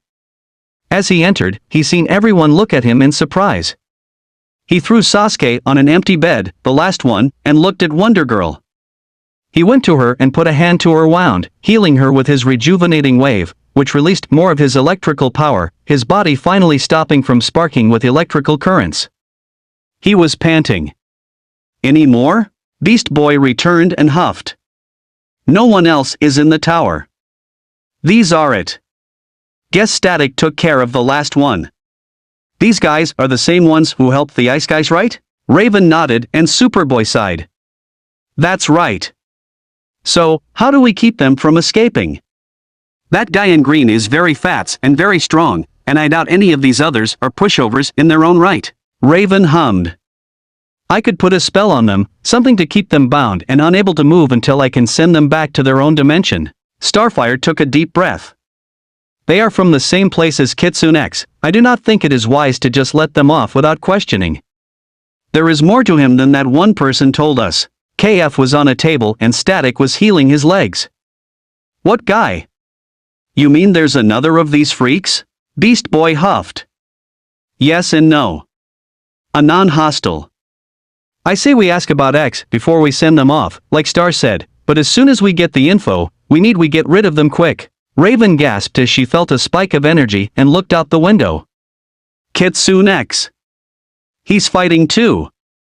I feel that demonic power he has again, it's minimal. One tail? That's about it. What's going on? Half an hour ago, at Warehouse 17H.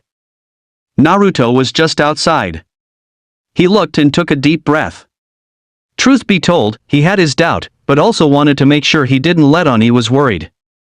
As we was walking there, ducking in and out of corners, alleys, and taking a scenic route, not to mention teleporting 3 different locations around the city he had his markers hidden around, he felt safe making a few clones to go to Metropolis and scratch through every inch of the city, discreetly and slowly as not to raise any suspicion as he tried to figure out if this was fiction or fact. He opened the doors and walked in. As soon as she did, the lights were on and it was empty from top to bottom. Inside was Ravager. She was standing casually, as if not threatened, and he felt more worried, but kept his cool. He was always good at gambling. Heck, Tsunade brought him along a few times when she tried to get the village out of debt. He won her money, she put it to the village kept itself afloat. Naruto stopped 10 feet away, where she put a hand up to stop him, and it held a detonator. Another step, I will press this and you say goodbye to your friends. Now, are you ready to do as I ask for their freedom, or do you need any more incentive to do my little task? Naruto narrowed his eyes. He just knew this was going to be hell for him. He knew one way or another he was going to be pissed off and wanting to kill Ravager, before or after the tasks, he did not know, but he knew this, he was going to get his friends back before she was punished. He huffed. Fine. But before I do, I want to know, why can't you fight the Titans yourself? Ravager knew he'd ask that, but had to keep her secrets from him. If he knew she could tell the immediate future, she was going to have some trouble. You should know why a normal human being cannot face off against them. After all, they have meta-humans like Superboy, Raven, and Kid Flash, not to mention Wonder Girl and Static. Starfire is even greater in strength and skill as a fighter, more so than ever before. I wouldn't stand a chance, but you've beaten them countless times. It seems best to call in your help on this so I don't go on something like a suicide mission. They wouldn't kill me, but you get the point. Naruto nodded at that. Made sense and all, but this was just bullshit. Alright, next question, how the hell did you know where those 4 were? Ravager was prepared for that. You think I can't hack surveillance devices after hacking communications? Even if I couldn't hear words, I can read lips, so I knew. I just created a surprise ambush when they got to their destination. That one guy after you, the guy with one eye, took my bluff of being strong and able to fight under that drug's effect no matter how relaxed I was. I think you'll fall for this one. Naruto cursed in his mind. This ain't right. Sure, she has a heck of a point, but it's still too surreal for her to have grabbed them up. I think she is bluffing though. I can see her finger is twitching a bit, her foot shifting a bit in anticipation. She's nervous. Subtle, she thinks she can fool me with voice alone. She can keep a hell of a poker face, but I can tell a fucking bluff. Still. Go with it for now, until I know for sure. You took out all 4 of them faster than they could cause any damage to fight back. Sounds unbelievable. Ravager smirked. Well, your friends from your own world of ninjas were welcome to helping me out. I had them catch your friends now and then I had them go and try and beat the Titans. They lost, so you'll need to go and beat the Titans for me. This she had seen thanks to the drug, but that was all she got. She didn't know if Naruto would do her bidding or not. Naruto narrowed his eyes. Too convenient. They helped her, but I didn't see illusions. The Sharingan can't see illusions from pictures. Kakashi would know this.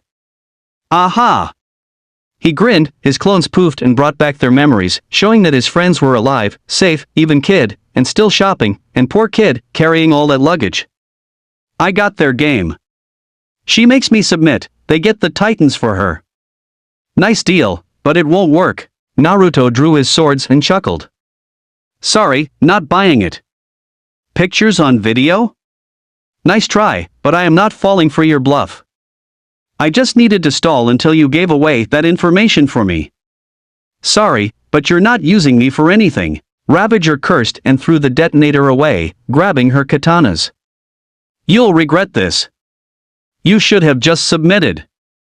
Now I will force pain upon you. Ravage roared and rushed forward, slashing for Naruto, who swung to block the strike, and with this, the fight between Ravager and KitsuneX began. Chapter 22, Naruto vs. Ravager, Battle the Future? Naruto and Ravager landed after clashing swords for the 3rd time. Naruto looked at his shoulder and seen she had gotten a cut in this time, but only cutting the titanium cloth and the dragon skin, not making it through the plate of steel embedded in the dragon skin. He turned to her and Ravager smirked. You're very skilled, but you will never hit me with those moves.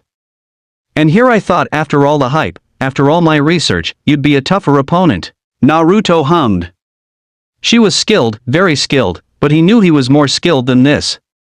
Something was off, really off, he just needed to figure out what. He charged in again, and Ravager got ready. Naruto ducked in under and put a hand on the floor before twisting and swinging both legs up into Ravager, who stretched backwards and was in a crab walk stance, and when he got back on his feet when they came full circle, he tried to cut her feet from under her. It failed as she kicked off the ground and stood on her hands, her feet in the air. He didn't take the chance of her trying to catch him off guard with an unorthodox move, so he jumped back a few feet, and she had already pulled her legs down and stood straight, holding her swords casually. Naruto was confused. She knew his next move even without seeing it, as if she felt it was gonna happen. Was she truly that skilled and was holding back? If so, so was he. He gripped both his swords in his hands tighter. You're good. I'll give you that, but don't forget, I haven't even begun. Seeing as you're a dual katana wielder, and someone who thought they could tie me down with a bluff, I give you credit, but I did underestimate you at first. That won't happen again. Now, I will get faster, stronger, and use more of my skill to beat you with every passing second. Ravager huffed. You're going to use some of those powers, right? The fox cloak, or those jutsu? Naruto chuckled and grinned. Not at all. I'm going to only use my true hand-to-hand skills and nothing more.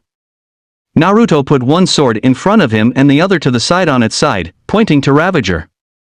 You should know, I always hold back. And slowly show more. The day I have to show every single skill I have to beat an opponent, is the day I will start training in new skills and get even better. Ravager silently cursed. She knew he was better than he let on and all, but she wasn't a slouch. Her father could take Batman, and so could the man standing in front of her. She had to be skilled enough already to take on Naruto and even better with her future vision. How wrong she was, but she would find that out soon. Naruto rushed in and thrust his back sword straight for her stomach. He knew he wouldn't really hit her, the cut he could have made would be non-lethal at best, but he also knew she was going to try to dodge it. Ravager saw the strike coming in fast and prepared, bringing her swords up in an X formation and stepped back a big step, catching Naruto's thrust in her swords and pushed the thrust away, and she also slid to the side a bit before using the right sword to keep Naruto's thrust away from her, and the left one swung under and up to cut into Naruto's armor again. Naruto saw this as her next move and blocked it with his other sword. Ravager used that other sword's block against her as a way to slash upwards and kick Naruto's thrusting sword up above her, freeing her other sword from blocking. Naruto may not have seen her being able to do that kind of move, but quickly compensated by using the front sword to quickly block her slash coming for his neck. He swung up hard and their swords clashed and both parried each other. Naruto tried to quickly slash down into her shoulder, knowing it had armor to withstand a slashing blow, but Ravager wasn't taking the chance and used both of her swords and swung up, blocking it and forcing it to the side and down. She jumped back fast as Naruto attempted to slice her in half with a quick step forward and slashing the back sword then forward sword in a single line sideways. Ravager put both her swords in front of her in an X block, and she huffed. She was breathing faster, but not tired, just the adrenaline of him able to counter her every strike after her own tries at countering his own strikes. He was actually better skilled than she first imagined. Naruto got back into his original stance, back sword to the side on its side pointing at her, and the front sword facing forward with a slant pointing towards her a little. Naruto took a deep breath. You're good. Really good, almost too good. It seems impossible for you to be able to do what you do without knowing my moves before I even try them, because those last two strikes I tried to get you with were not planned. They were reactions. Ravager narrowed her eyes. He's sharp, like they said, I know all too well, but it's a greater advantage to me if I keep my little secret just that, a secret. Either that, or I am just that good to know muscle definition to see you reacting and take a guess. Naruto narrowed his eyes too. Both of them focused. Naruto hummed. High-level fighters can always do that with precision, but still somewhat with a partial twitch of clumsy instincts to survive the next attack. No one is able to 100% accurately guess the next strike like that and move without some kind of opening. He knew there had to be more to this girl than meets the eye, all he had to do now was figure out what it was. He needed to observe every moment of her form and movement, find the key openings she would leave. He knew he was more skills, he knew he was faster, stronger, and she was pushing him back. Naruto wouldn't allow this to stop him from winning. Naruto thrust forward again, this time twisting and rolling his sword down and arching back up, where Ravager stepped to the side and blocked it with one sword and thrust forward at Naruto with the other. Naruto didn't care what that other sword was going to do to him, he just used all his strength and dashed forward, swinging with all his might. Ravager expected this, but she was shocked to actually be in the middle of the strike, as it slashed hard into her chest and blown her back, her own sword, which had pierced into Naruto's armor and between the plates to cut into his shoulder under it, was pulled out as she was thrown back. Naruto just stayed still, keeping a sharp eye on her. Ravager hit the ground and gasped for air a bit before rolling on her side and coughing. The strike into her chest was hard, having compressed her chest inward and knocked the wind out of her, but thankfully her Kevlar and chainmail armor prevented anything further than the cloth on the outside being cut open. Ravager stood up, holding her chest as she coughed, recovering. Naruto stood straight. I put a little extra in that one, I hoped for it to hit, but I didn't expect you to get up again. You are a bit tougher than I first thought. Ravager smirked.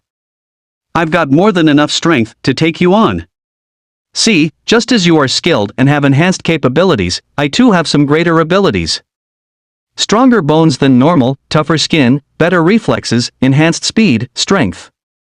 I was trained by my father, and that makes me even greater than you. Ravager rushed in and Naruto didn't expect her to try and strike him again with that blow he just dealt her not 10 seconds ago.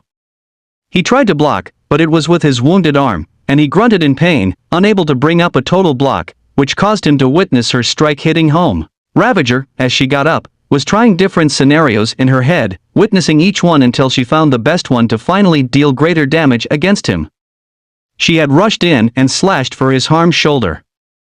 Naruto's attempt to block fell short because of it, and she slashed through the armor, between the shoulder plate and bicep plate and cut into his shoulder even more, then ripped her sword back, slashing deeper and to the bone. Naruto hissed and growled in pain and jumped back, grabbing hold of his shoulder.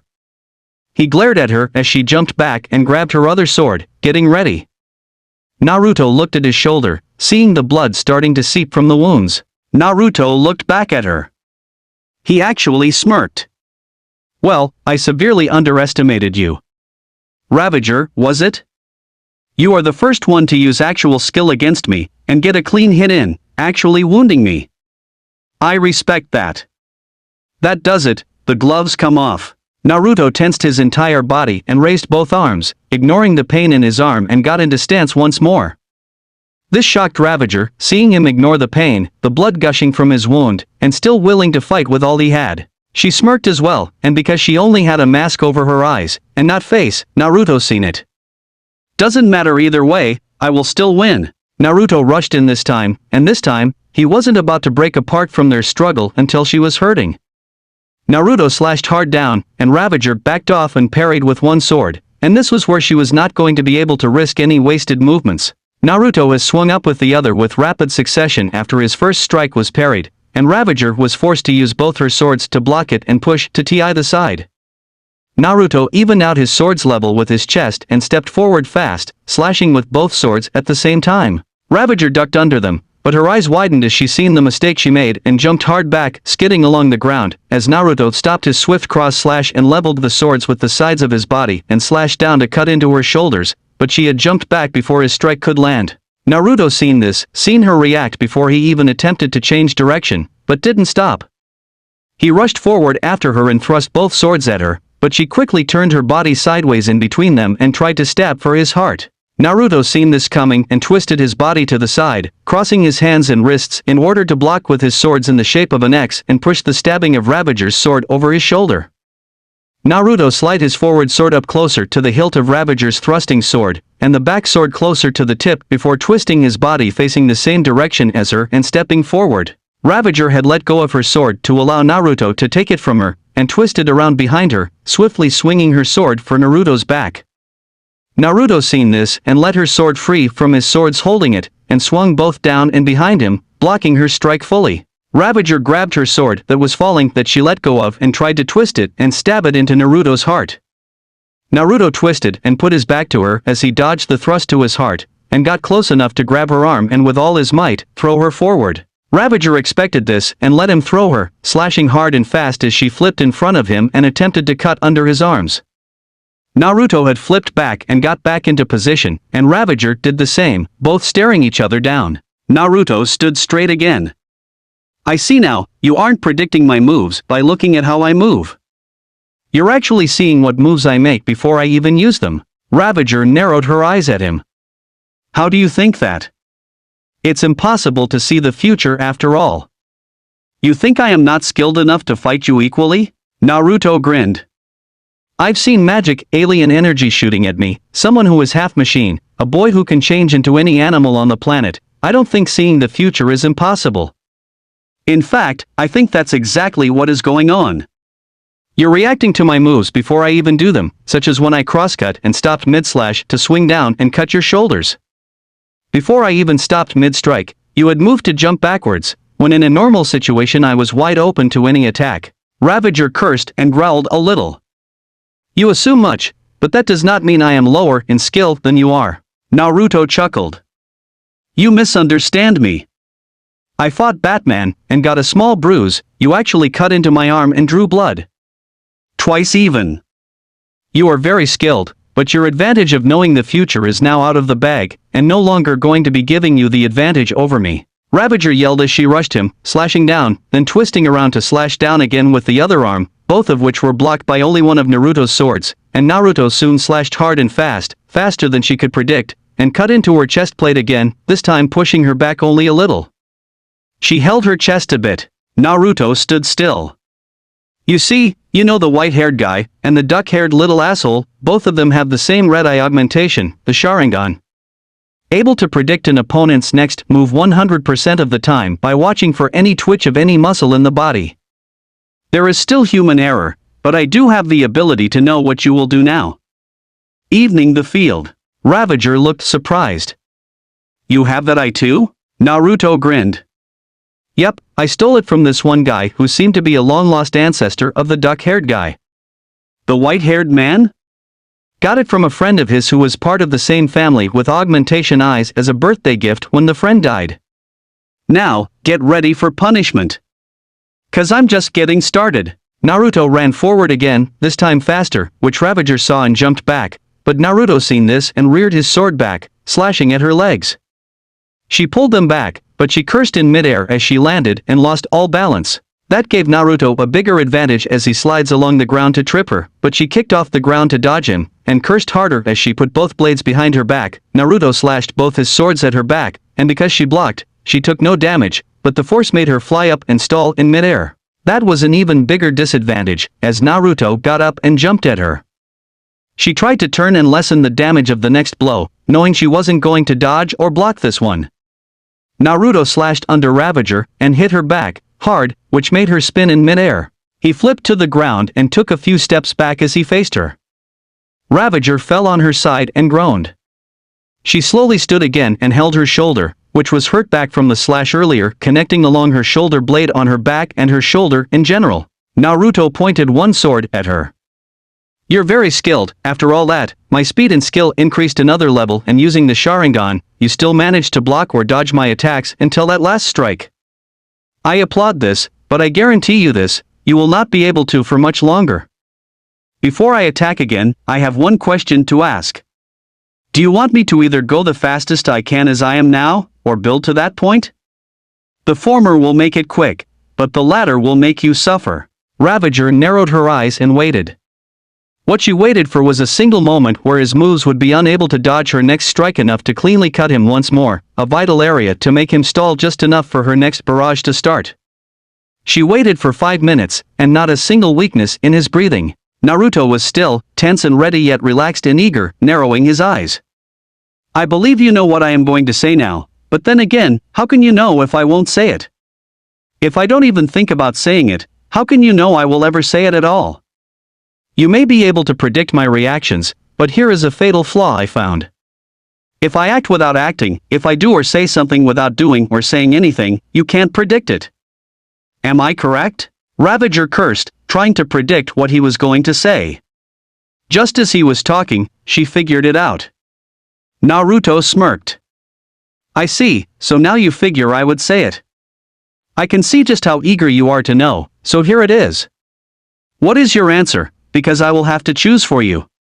Do I go slowly up in speed and skill and make you suffer, or do I go all the way and make it quick? She had no choice now, either answer he does, and she knew his answer, he wasn't about to get cut again.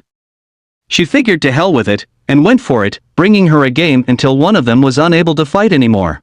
Ravager raced forward, slashing at Naruto's feet. Naruto brought a foot up to keep her from getting a strike in and let it down again. She growled and slashed up hard with both swords, only for Naruto to twist and block with his own. She didn't stop, slashing back down the opposite way, but Naruto spun opposite as well, even coming back in on her and then slashing hard and fast, slamming into her shoulder. Ravager groaned as she was forced to take a knee, but she jumped through his legs as he stabbed both swords down into the ground where her shoulders would be. Ravager rolled onto her feet and jumped back hard, slashing fast for Naruto's back, but Naruto hard flipped up over them and slashed down into her stomach and forcing her back to the ground, and he landed, one foot between her legs, the other behind him. Naruto rose both swords up, and Ravager pulled both feet up and kicked hard up, but Naruto blocked them both with his front leg and slashed hard down.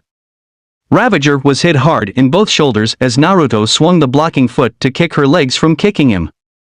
Ravager looked horrified as Naruto was suddenly lightning fast and stabbed both swords into her hands, pinning her as he put a foot against her chest. Naruto leaned down a bit. Now, before I knock you out, you are going to tell me why you have such a grudge against the Titans. Normal villains only want to make trouble, which usually leads the good guys to them in the first place, but you are actively trying to provoke them, Ravager growled. It does not concern you. Arg. Naruto stepped harder on her chest. It's none of your business, so don't even try to wring it out of me. Guh. Naruto pressed harder before lightening up on the pressing. You threaten me and my friends, you try to control me, and you have those assholes that you were working with work with you and try to kill me for not accepting to do your bidding. I think I have the right to know why. Now, you will talk, even if I have to pull out my greatest interrogation weapon. Ravager snarled, nothing you do will make me talk. And even if what you say is true, it's my grudge, not yours. Naruto sighed. You force my hand. Naruto suddenly took her face mask off. He hummed. Not a bad looker. Still, you're insane. Why the eye patch? Ravager was still snarling. That is none of your business either, bastard. Naruto nodded. Well, business of mine or not, you will tell me, one way, or the other. His lid on the mask opened and he showed the Sharingan eye, and instantly, they were in his Tsukiyomi. Ravager looked around in shock. Where is this place? What the hell did you do? Tell me. Naruto's voice echoed in the air, a black moon showing with red all over. Demanding. So, demanding, and yet will not answer me. Ravager gripped her swords, but soon the just dissolved into the air like wisps. She took a fighting pose and looked around. Before long a figure was walking towards her, and she rushed it, yelling. Come at me, you bastard. Is that any way to talk to your father, young lady?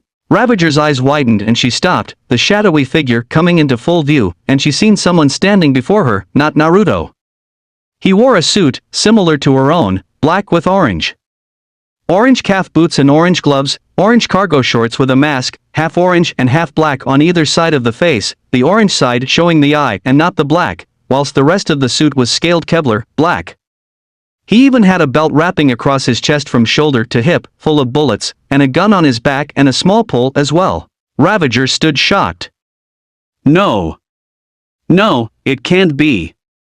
Father, you are alive? The man came up to her. Of course, I am, you silly girl. You forget who you are talking to. After you failed me, you dare call me father? Ravager backed away. No, you can't be here, you died. I watched the video cameras as the lair fell into lava. You died. The image of her father faded away and she was on the floor crying. No, you died, you were murdered, by that damn woman, that Titan. Ah. There it is. Ravager looked shocked hearing Naruto's voice and looked up to see Naruto standing over her, the world turning normal.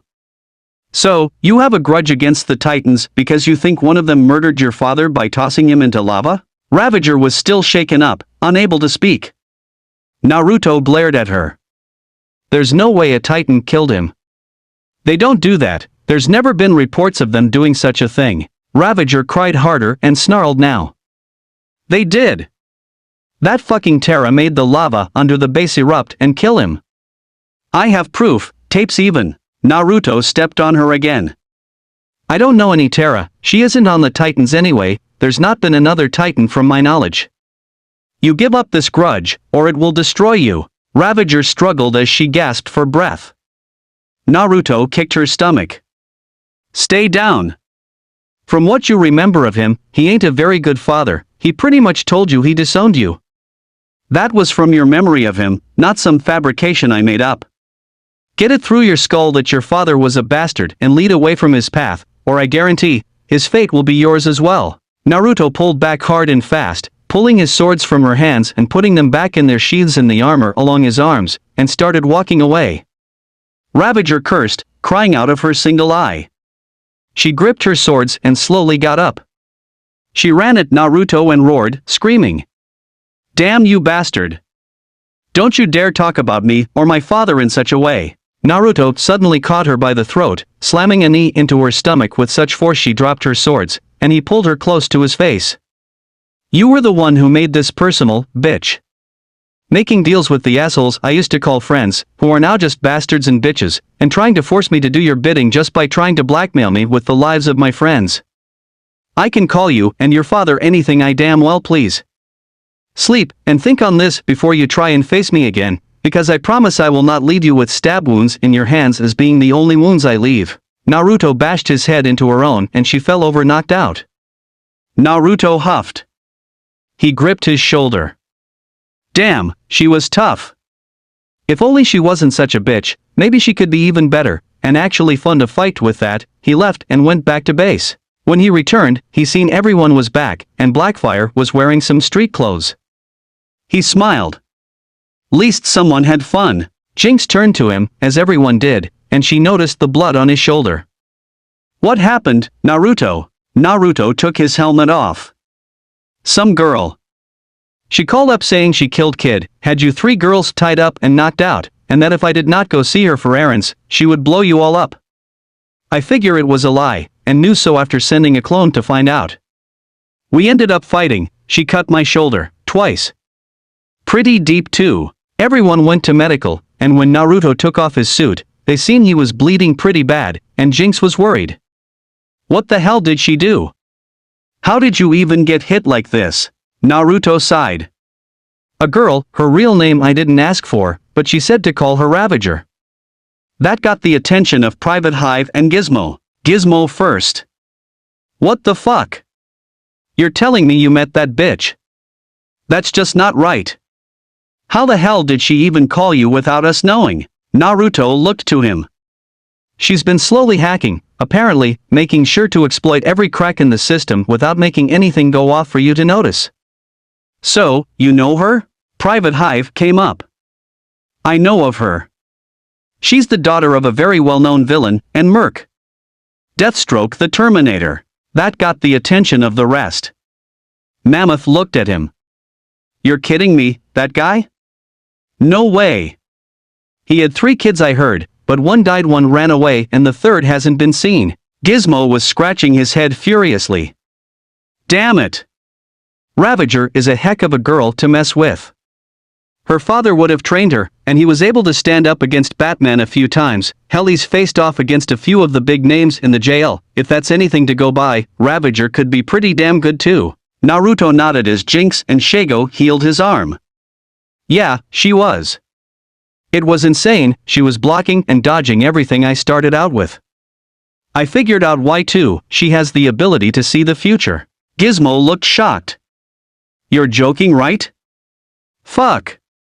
She knows the future? Naruto nodded. Yes, but not very far from present time. If I had to guess, she can see ahead for about 30 seconds.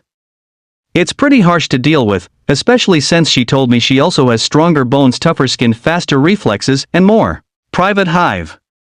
Deathstroke could have given her some kind of enhancement drugs to make that happen. He was known to experiment in making himself stronger and better to match his own skill. Who knows if he did the same to his daughter? Naruto sighed. Guess we know now. Gizmo, keep a lock on the systems, make damn certain that don't happen again. Also, I think the Titans are pretty banged up too. Blackfire looked to him now. And why is that? Naruto sighed. My old friends. Apparently she made a deal with them. She gets me, they get the Titans, she has a big grudge on M. She says they killed her father. Jinx frowned. They don't kill.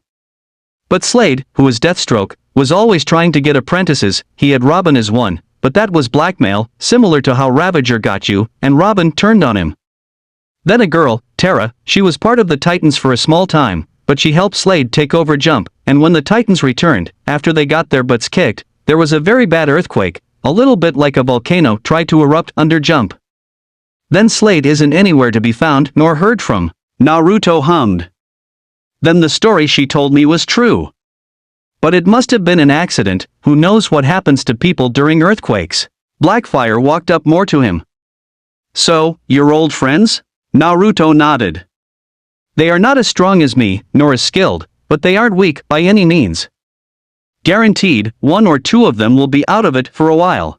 Jinx finished patching it up after Shago stitched it. There, as long as you don't move it for a while, it won't open up again. Naruto nodded, but he looked serious. I don't think this is the last of our troubles. By the looks of it, Ravager was only a stepping stone to something even more disastrous. They all looked to him as he stood. He took a deep breath. I think soon. Really soon, I will be facing off against a gauntlet of hell. Something I don't think I can complete without being beaten to a bloody pulp. With that he walked to the door. Everyone get some rest. Tomorrow we start training again. This time, something skill and practical in fighting. That made everyone nervous, but Jinx gripped her fist and stood up. He's right. He's taking all the risk, all the hits for us, and we're lying about relaxing. We may be thieves, and want an easier life, but I don't think it should come at the cost of one of our friends. Especially Naruto. Gizmo scoffed. You're just saying that because you love the bastard. Jinx blushed and pouted but looked at him hard. He sighed. But you got a point. He's helped our lives be this easy and relaxing, we should help him. A vote, all for training into the ground to help Naruto? After a few seconds of looking at each other, it was almost instant, but everyone raised their hands. Blackfire smiled. I can hardly wait to see what kind of moves he really has. With that, they all got ready and relaxed till Naruto told them it was time. Extra scene, Gotham Chronicles, Part 2. The future. Many years into the future, an old Bruce Wayne was looking at all the toys, gizmos, and artifacts that he took from some scheme or plan one of his old foes attempted, a playing card from the Joker, the giant penny from a robbery, hell even Scarface had his own pedestal. As he walked through the cave that night he passed by the old uniforms of all the soldiers he had in his army in the fight against crime and injustice. His first suit, Nightwing, Batgirl, Robin, or the one Tim Drake used to wear anyway, as an adult version of the Red Robin sat in its own case, with a red helmet and two guns places below it. The plank saying many things, Jason Todd, Robin, Red Hood. He passed them all as he went to a special pedestal, one he set up not 5 years before he finally retired. On the pedestal sat a sword, broken into 3 pieces. It was a straight-edged katana, a weird color, and made of one of the toughest metals that ever existed. The plank on the thing had 3 words, and each weighed his heart with pride every single time. Victory over KitsuneX. Suddenly an alarm was set off within the Batcave and he closed his eyes. Computer, alarm shut down, authorized access for this time only. The alarm shut off and he opened his eyes, looking at the sword again. He noticed someone stand by him, and smiled. Been a while. I still think you're part Kryptonian for being in your prime at this age. The man chuckled deeply, his helmet making his voice mechanical and menacing. I keep telling you, if I was Kryptonian, I wouldn't have bled when Ravager cut into me so many times. Hell, as I recall, Superman can stand still as a normal person punches him, and when you struck me it was like a damn sledgehammer. Bruce turned, looking at the one beside him. I guess you have a point. If you were Kryptonian, I wouldn't have finally taken you down with my fists alone. Still, after all these years you only grew more powerful, and I need a cane. The man beside him turned and the helmet finally visible, a fox with a red X on it. KitsuneX, Naruto, was standing beside Bruce. I told you, in my world there are bloodlines. I have my mother's blood in me, the Uzumaki blood. I told you this bloodline is basically giving me longevity. I don't die easily, I heal quickly, and I will live for a full 2 lifetimes before I finally die of old age. Bruce nodded. It's amazing to think that your blood is so amazing to give you that much, and I was able to beat you. Be glad I respected you, taking you here to keep your record going. Naruto took off his helmet, sighing as his blonde hair shifted in the air, some of it turning gray. Not once have I been put in jail. Gotta thank you for that. Bruce nodded. You know how it would have gone though. No birth certificate, no blood relatives of any kind, nothing. You are not even supposed to exist and yet here you are. I figured instead of going through that bullshit process, I would just keep you here. Naruto chuckled. At least you were a bit nicer after finally beating me.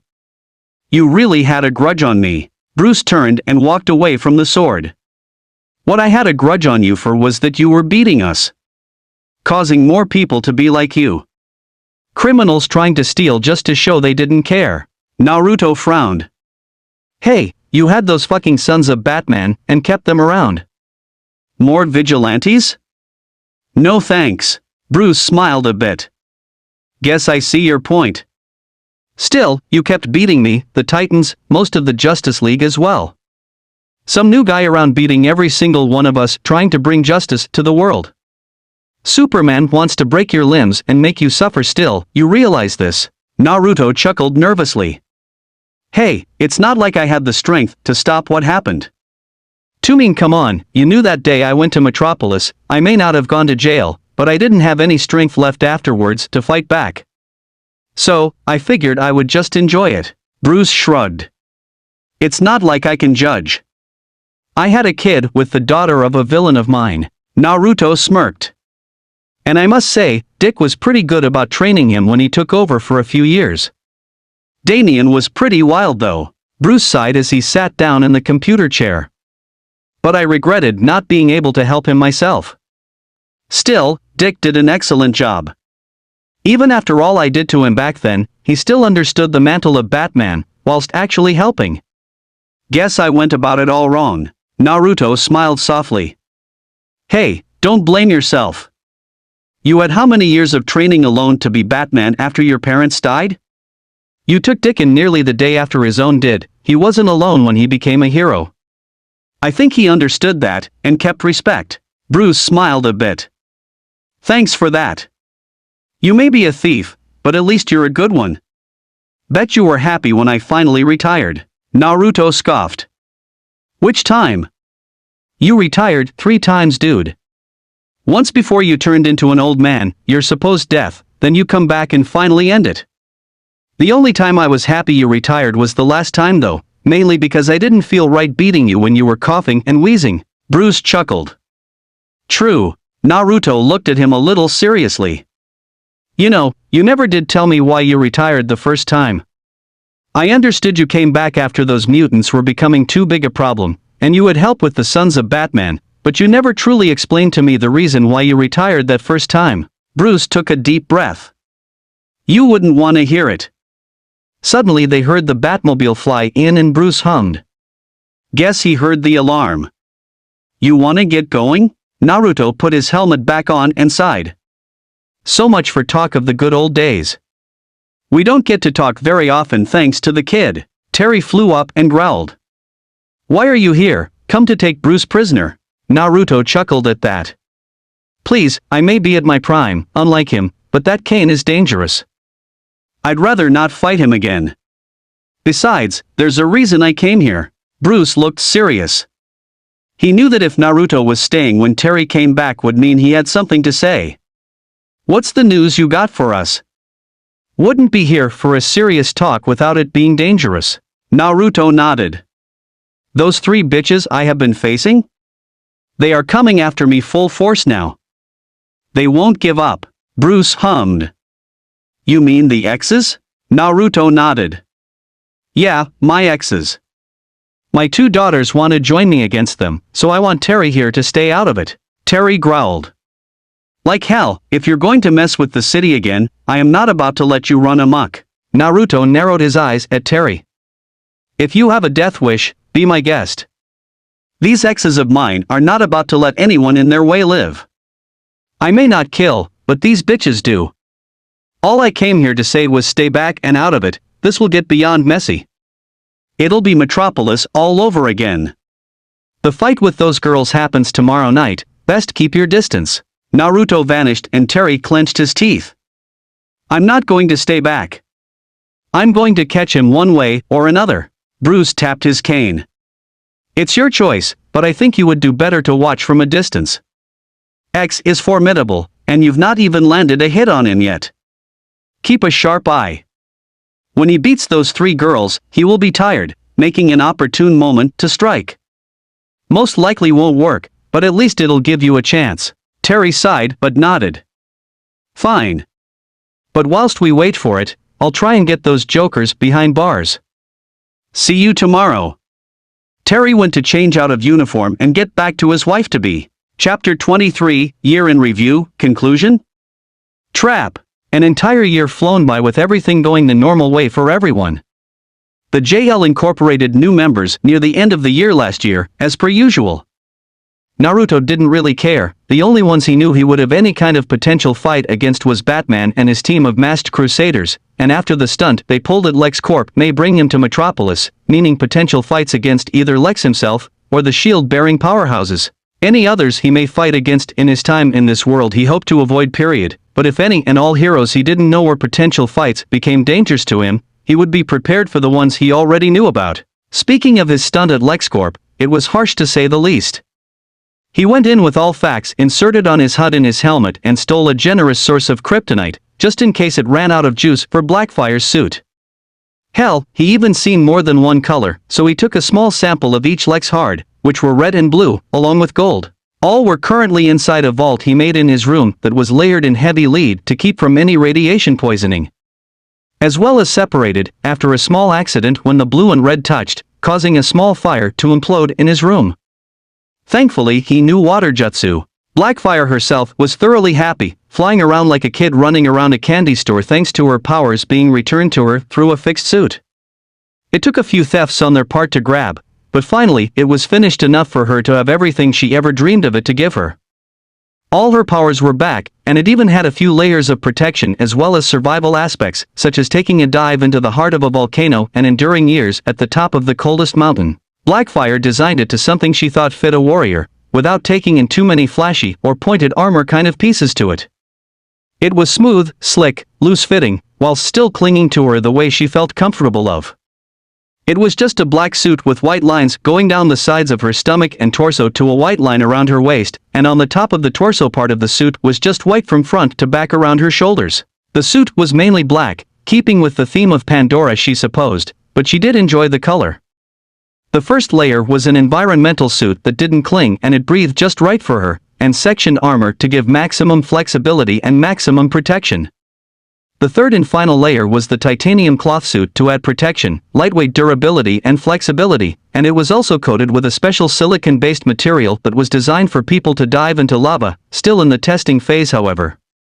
Between each of the three layers were dragon skin sheets to cushion any blows as well as help keep her cool or warm, depending on the weather or situation she was in. All of this was the best they could throw into it, as well as small wiring components, and inside the sectioned armor were alien systems they could salvage to give her the ability to absorb solar radiation better, not to mention the kryptonite radiation giving her body the ability to saturate the energy herself, and thanks to the lead casing around the kryptonite, it wouldn't leak out, but the lead-covered cords would give her the radiation from the kryptonite with no worries at all. Blackfire was so happy about the suit she just kept hugging Gizmo for such an amazing suit. Naruto was ribbing him day in and day out about crushing on the Tamaranian, and Gizmo just grumbled and got back to work to keep himself from exploding on everyone ribbing him, whilst trying not to pass out from Blackfire's hugs. He enjoyed them so much though, he was kind of surprised he hadn't fainted during one from his heart beating like mad. Now, she may be incredibly happy to be able to fly and use her powers, but even without the suit, she was getting stronger and stronger by the day. Everyone was. Naruto was training them in how to fight better, but not like him. He had clones use the Sharingan to follow each of their movements to make it so they fought themselves, and they would normally never even get a hit in on the clones, but they were always getting better at dodging and striking faster. He was real proud of 3 people though: Blackfire, Jinx, and Mammoth. Shago was progressing well, but she normally had some good skills.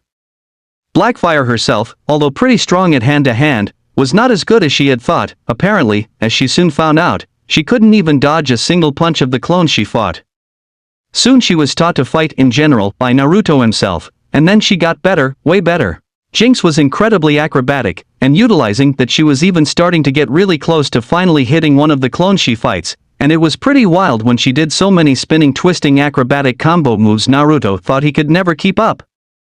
He was happy she kept trying, no matter how hard she got thrown to the ground. Mammoth was a bigger surprise. He was big, and as such, a big target, not to mention heavy and slow. Naruto suggested getting more endurance to pain and heavier blows and using his body as a shield, and only using short quick attacks.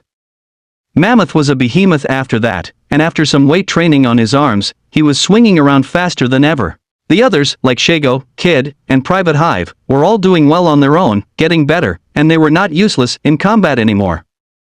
Hell, they at least gave the Titans a once-over now and then, and that was something to be proud of to all of them combined. Not to say the Titans themselves were weaker than them, that was not the case. In fact, they were stronger than ever. Static himself was a hell of a support flyer, proving to be Naruto's bane in high-tension situations.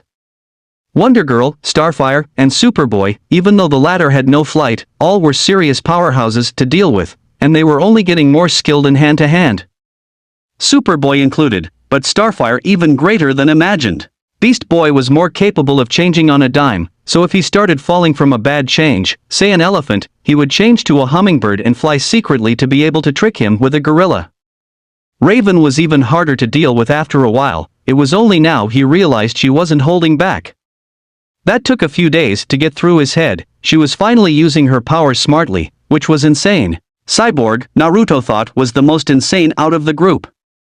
He changed his look even, from sleek techno to badass half-machine. He got some wires and power cores, able to shift his machinery to build a bigger batter system to take him down. The Titans were gaining a hell of a strong mindset. Kid Flash was also surprising. Knowing that he, as KitsuneX, was able to follow the speedster's movements, and to incorporate himself as a tougher opponent, he went for something more. Kid Flash now had armor.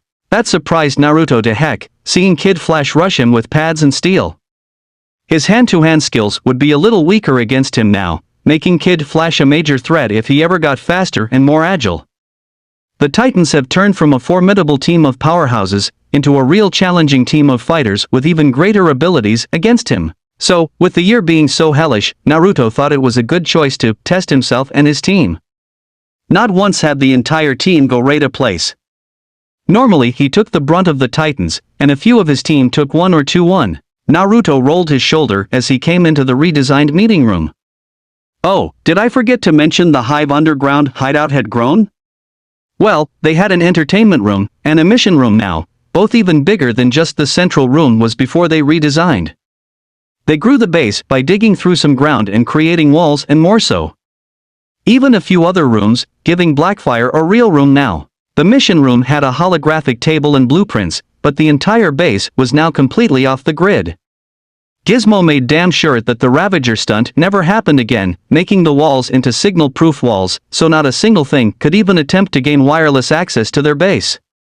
The only way they got new info and blueprints were if Gizmo went out with several dummy, cloned, encrypted, and custom-made tools, gadgets, and computers. He would wipe them clean and generate brand new programs with different settings each time he had to go out, which to him was no hassle. Naruto came up and the entire team was there. Shago, that arm okay? Static got you good last time. Shago nodded, rolling the shoulder and tensing her arm as she gripped her fingers over and over. She smiled. Sure is.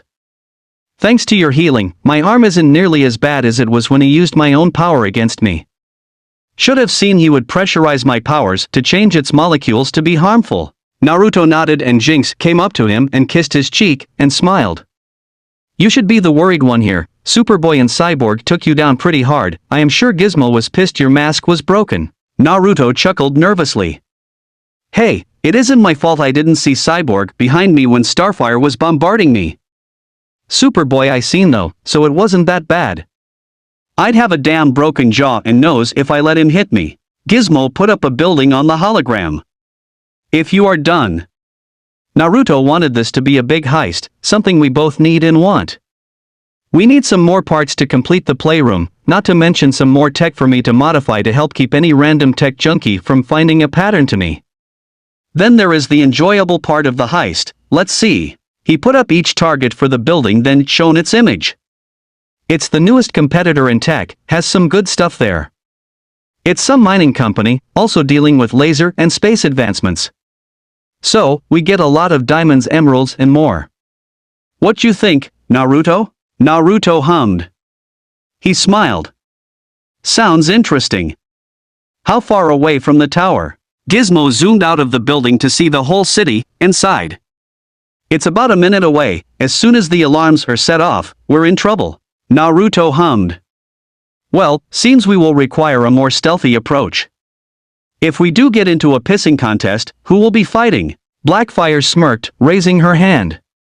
I've yet to actually test out anything I learned. Let me have a crack at my sister, okay? Shago punched her hand.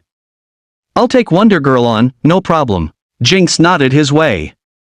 Raven's powers won't be a problem for me. Mammoth popped his neck and knuckled. Cyborg's needing a pounding I owe him. Private Hive saluted. I'll take on Beast Boy, sir. Naruto nodded.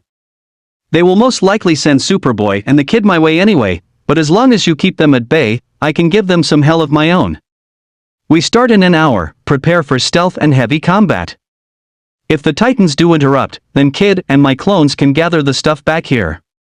Team meeting adjourned. Titans Tower, an hour earlier. Wonder Girl roared as she thrown Superboy into the hard, twisting his arm and trying to pin him quick, but Superboy kicked his feet up, grabbed her by the neck and pulled her into a reverse headlock with his feet. Wonder Girl grunted as she was pinned thanks to him keeping a grip on her one wrist and her head in a lock, but that didn't stop her from checking the others. Kid Flash kicked Beast Boy off him, whom was a lion tackling KF in the first place, and KF quickly pushed himself to his feet, where his greatest strength was, and ran super speed at Beast Boy. Beast Boy seen KF rushing him, and in the blink of an eye changed into a turtle. KF went to sideswipe Beast Boy formed the underbelly, the softer of the shell's armor, but Beast Boy changed into a kangaroo and snapped both legs into KF. KF phased right through the kicks and backed off. He smirked. Not bad, you're getting quick on the uptake. Beast Boy changed back to his humanoid form, smiling, but panting lightly. You're too fast for me to get a hit in, but I am not going down that easily. Between them was a sudden blast as Raven had slammed a metal box hard into Starfire, blowing her back into the wall to the side of them. Starfire didn't stay on the wall long as she kicked off and flew up, dodging the next hit. She fired some of her star bolts as she rushed Raven, only for Raven to become intangible before Starfire could strike.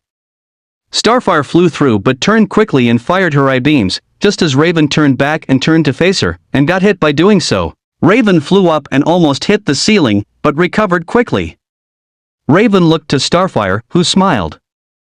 You're getting better at taking hits, friend Raven, but I think we both need to be better at seeing what someone else might do to attack us.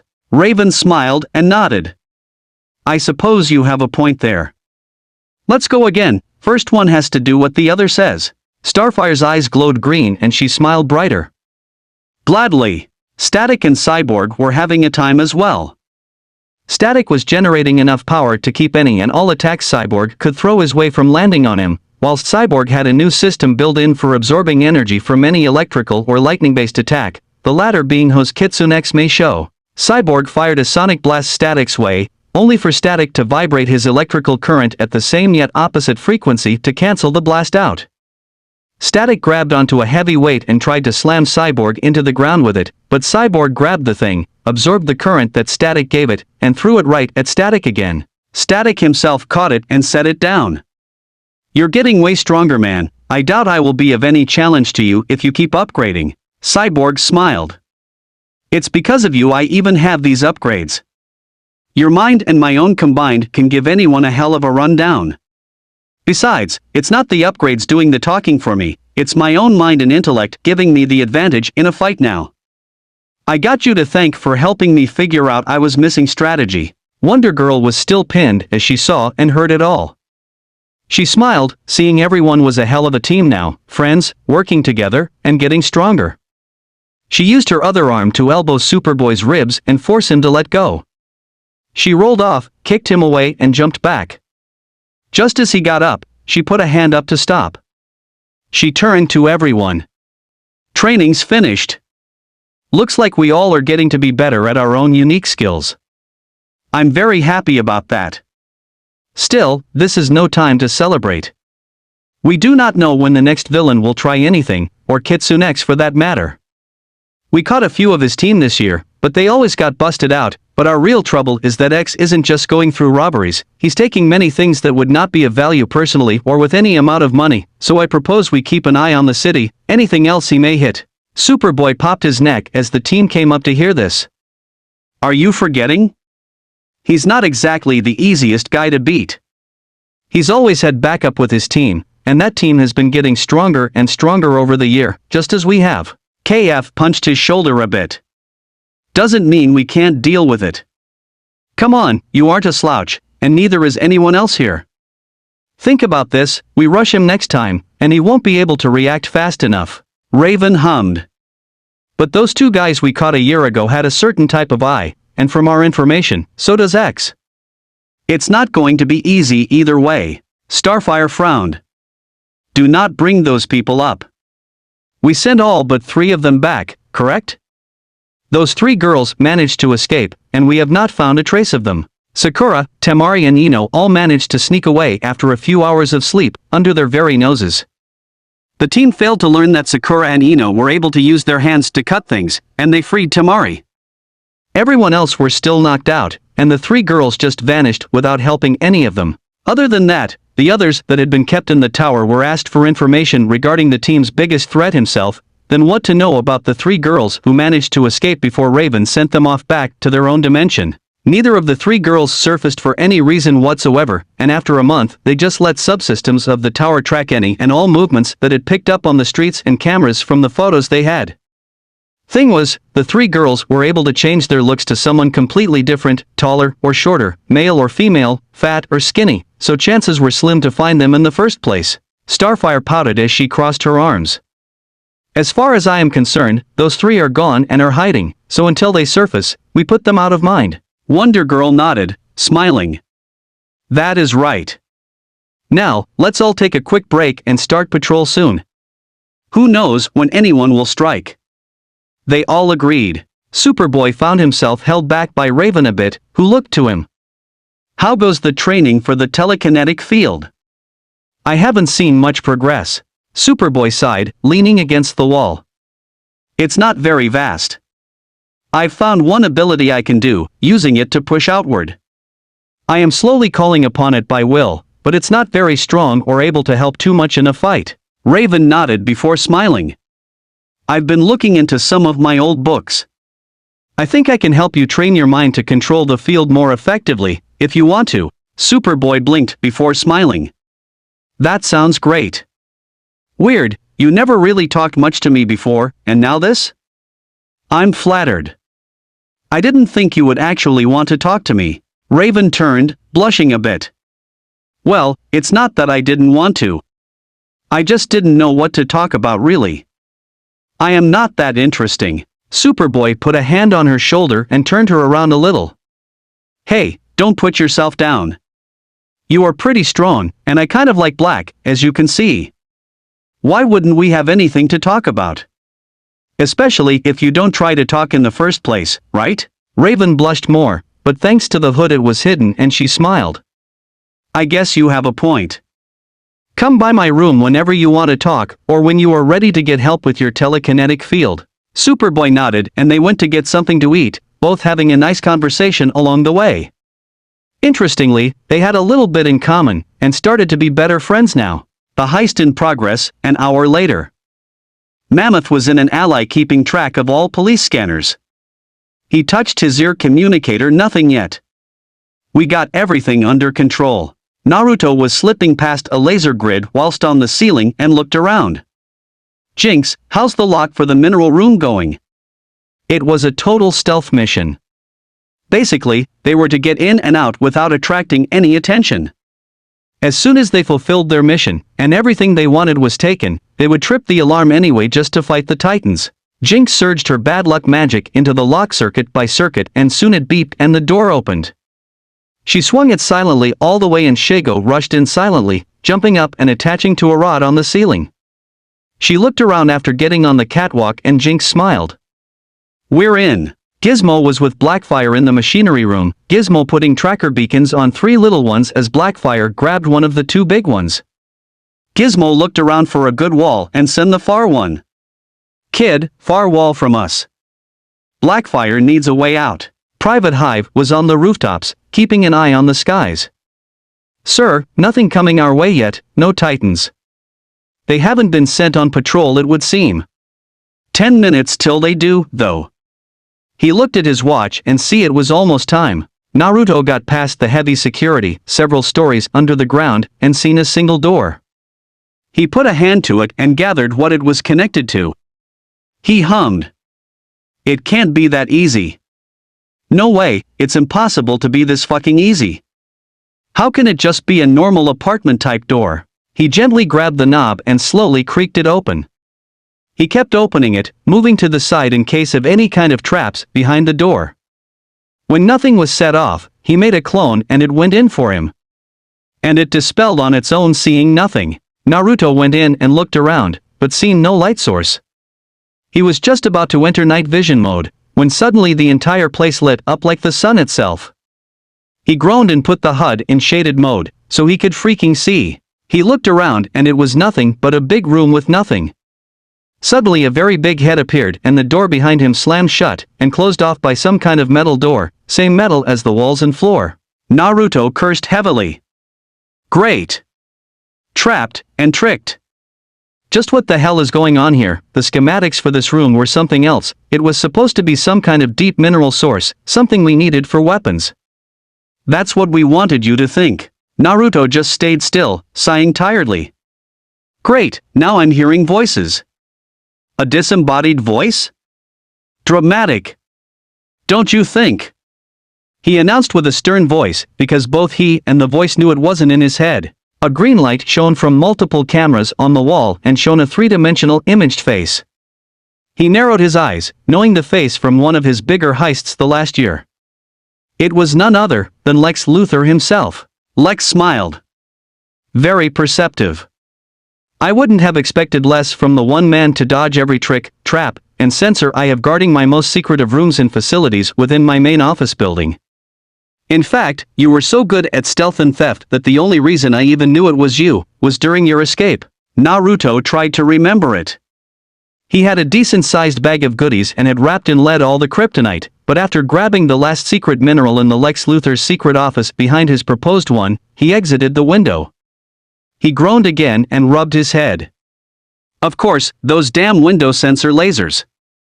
Then when I looked back to make sure no one noticed me in your office, I guess a secret camera? Luthor smirked. And intelligent, very much so. Yes, indeed, a camera with a perfect sphere of picture-taking capability. Able to take a picture or make a video of everything in the room, or in your case going out the window where it can still see, in a single nanosecond to however long it needs to go on to find the intruders. Naruto looked around and hummed, hearing his communications were blocked and walked to a wall, rubbing it a little and tapping it. Heavy-duty signal breakers sound-proof barrier walls with titanium coating, inner and outer layers. You really didn't want me escaping this room. Lex nodded. Of course not. You did steal a very valuable assortment of items from my care. Whether they were stolen by me in the first place or not, it's irrelevant at that point, so why would I be careless and just put you in a room you were fully capable of escaping? You know I am smarter than that. Naruto shrugged. Truthfully, I don't know jack about who you are and what you are truly capable of. All I know is, if it happened to me, I wouldn't allow anyone to escape me either. It's just sensible to think you would know to do this. I suppose you are going to ask me to return everything back to you? Lex hummed and nodded, agreeing with Naruto's statement on what he did being the right thing to do in that situation. He spoke with a small smirk. That's one choice. You have a second one as well, if you wish to hear it. It's more of a proposition of sorts. Consider what you stole a payment in advance. Naruto narrowed his eyes. He didn't take kindly to being pushed around. Lex had yet to threaten him, so he would at least consider hearing it. Fine. What's the proposition? Lex smirked wider. Good. Knowing you will hear this proposition is a good thing, but whatever the deal is, I do not need you for it at this particular moment in time. Until I do, you can go about whatever you want to do until then, but to make sure you know when the time to do your deed for me, you will require a way for me to contact you. Here, take this. A hole in the floor opened up and on a pedestal was a sphere. Naruto looked at Lex, then to the sphere. He took a deep breath and walked to it, grabbing it and looking at what the hell it was. It had lines along it, as if it twisted or turned, maybe just opened in a certain way. Lex nodded. Keep this out in the open. So, when I call you, you will know for sure when I want you to come to Metropolis. The deed is simple. Do me one favor, anything I ask of you, and you can keep the stuff you stole for me. Deal? Naruto looked at Lex, narrowing his eyes. Lex seen Naruto being silent, and frowned. You do not accept? I'll give you one more chance to accept this offer, but before you deny it, allow me to explain.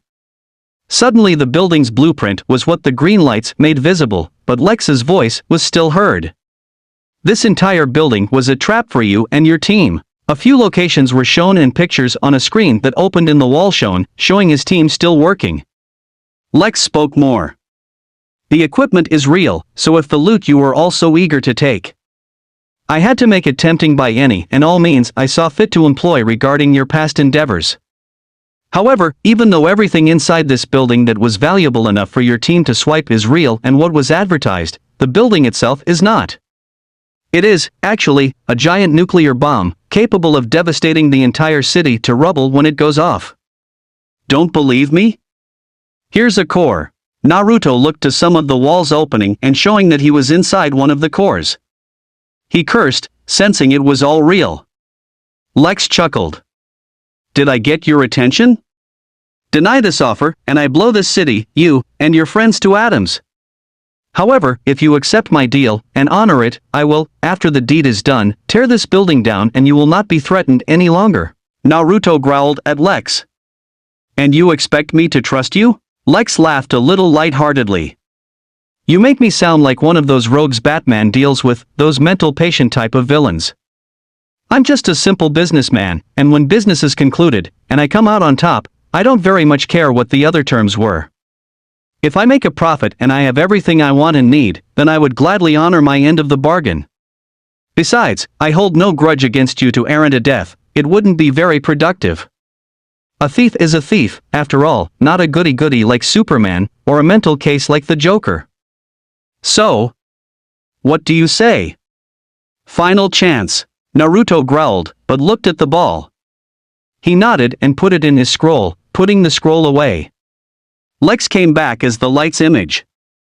Good choice. Now, get going. You were caught, after all, I will be allowing the alarms to start blaring for the Titans their chance to catch you. See you when I call for you. Naruto seen the door available behind him to get through and ran out fast, his comms back online. Guys, progress. Jinx and Shago gave the last of their loot to Kid, who vanished. Shago was confused and held her device. What's wrong?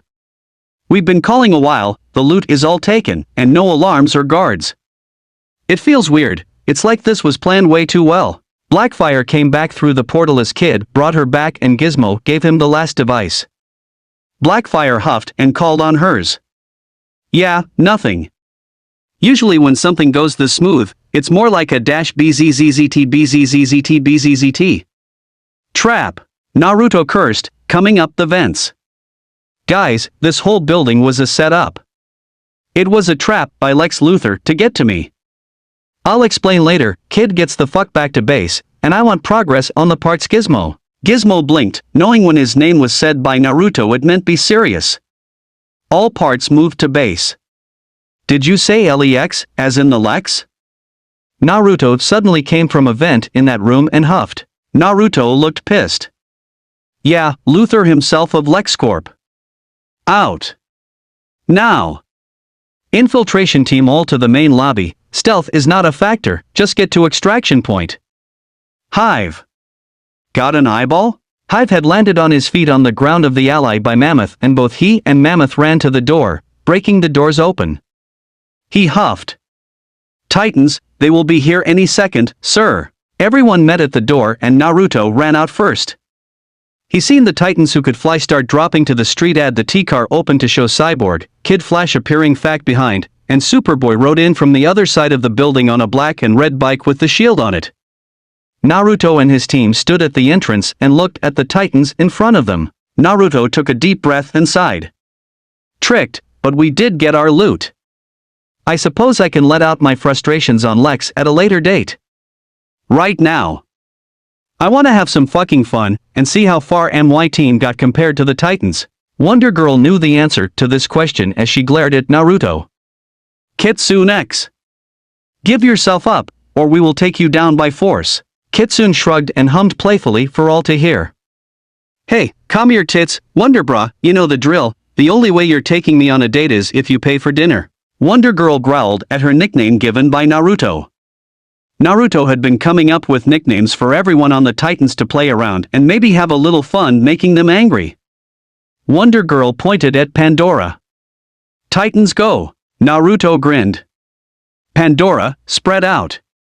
The Titans sprang to action towards Pandora, and Pandora split up to take on the people they said they would fight during this heist's confrontation. Naruto flew up and popped his neck as he got ready to face whomever came his way. Oh, Lex, you think you can get on my nerves? If you are watching, this is what happened when you GT on my nerves. With that in mind, he rose both arms and just as Wonder Girl was about to punch him, he flew up over the strike and slammed both hands like a ham to the back of her head, sending her hard into the building. I'm just getting started. Extra scene, the travel back for the Konoha flunkies. Wonder Girl huffed, looking at the lot in front of her. So, let me get this straight.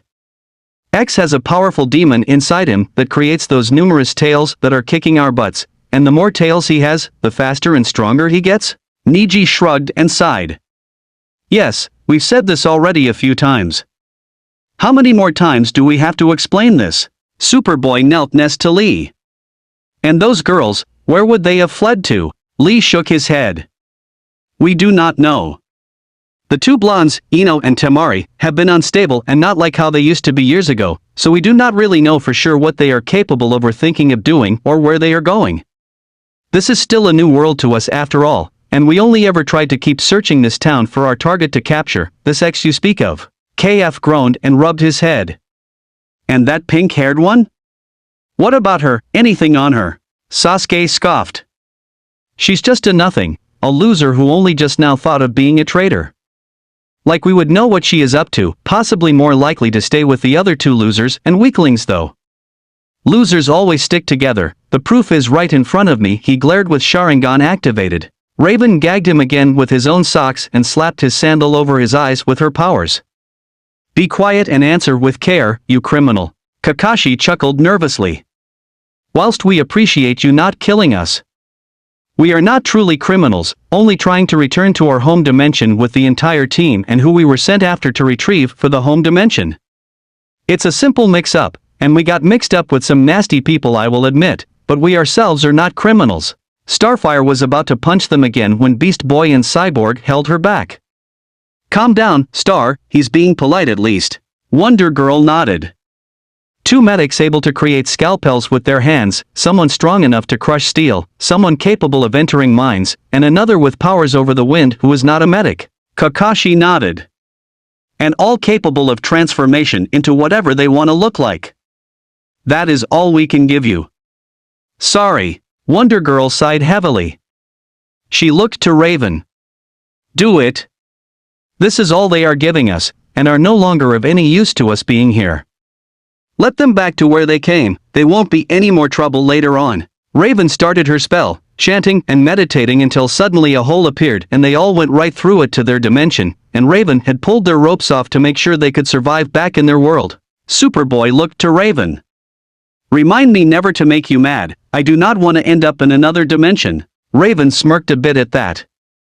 "Good call. I'll update the database, everyone rest up. Besides me, everyone got pretty beat up and require rest. And I need to meditate." Raven went to her room shortly after updating the database on the 3 women who escaped them, and started meditating. She blushed as she started. "Why do I feel like this? It's strange.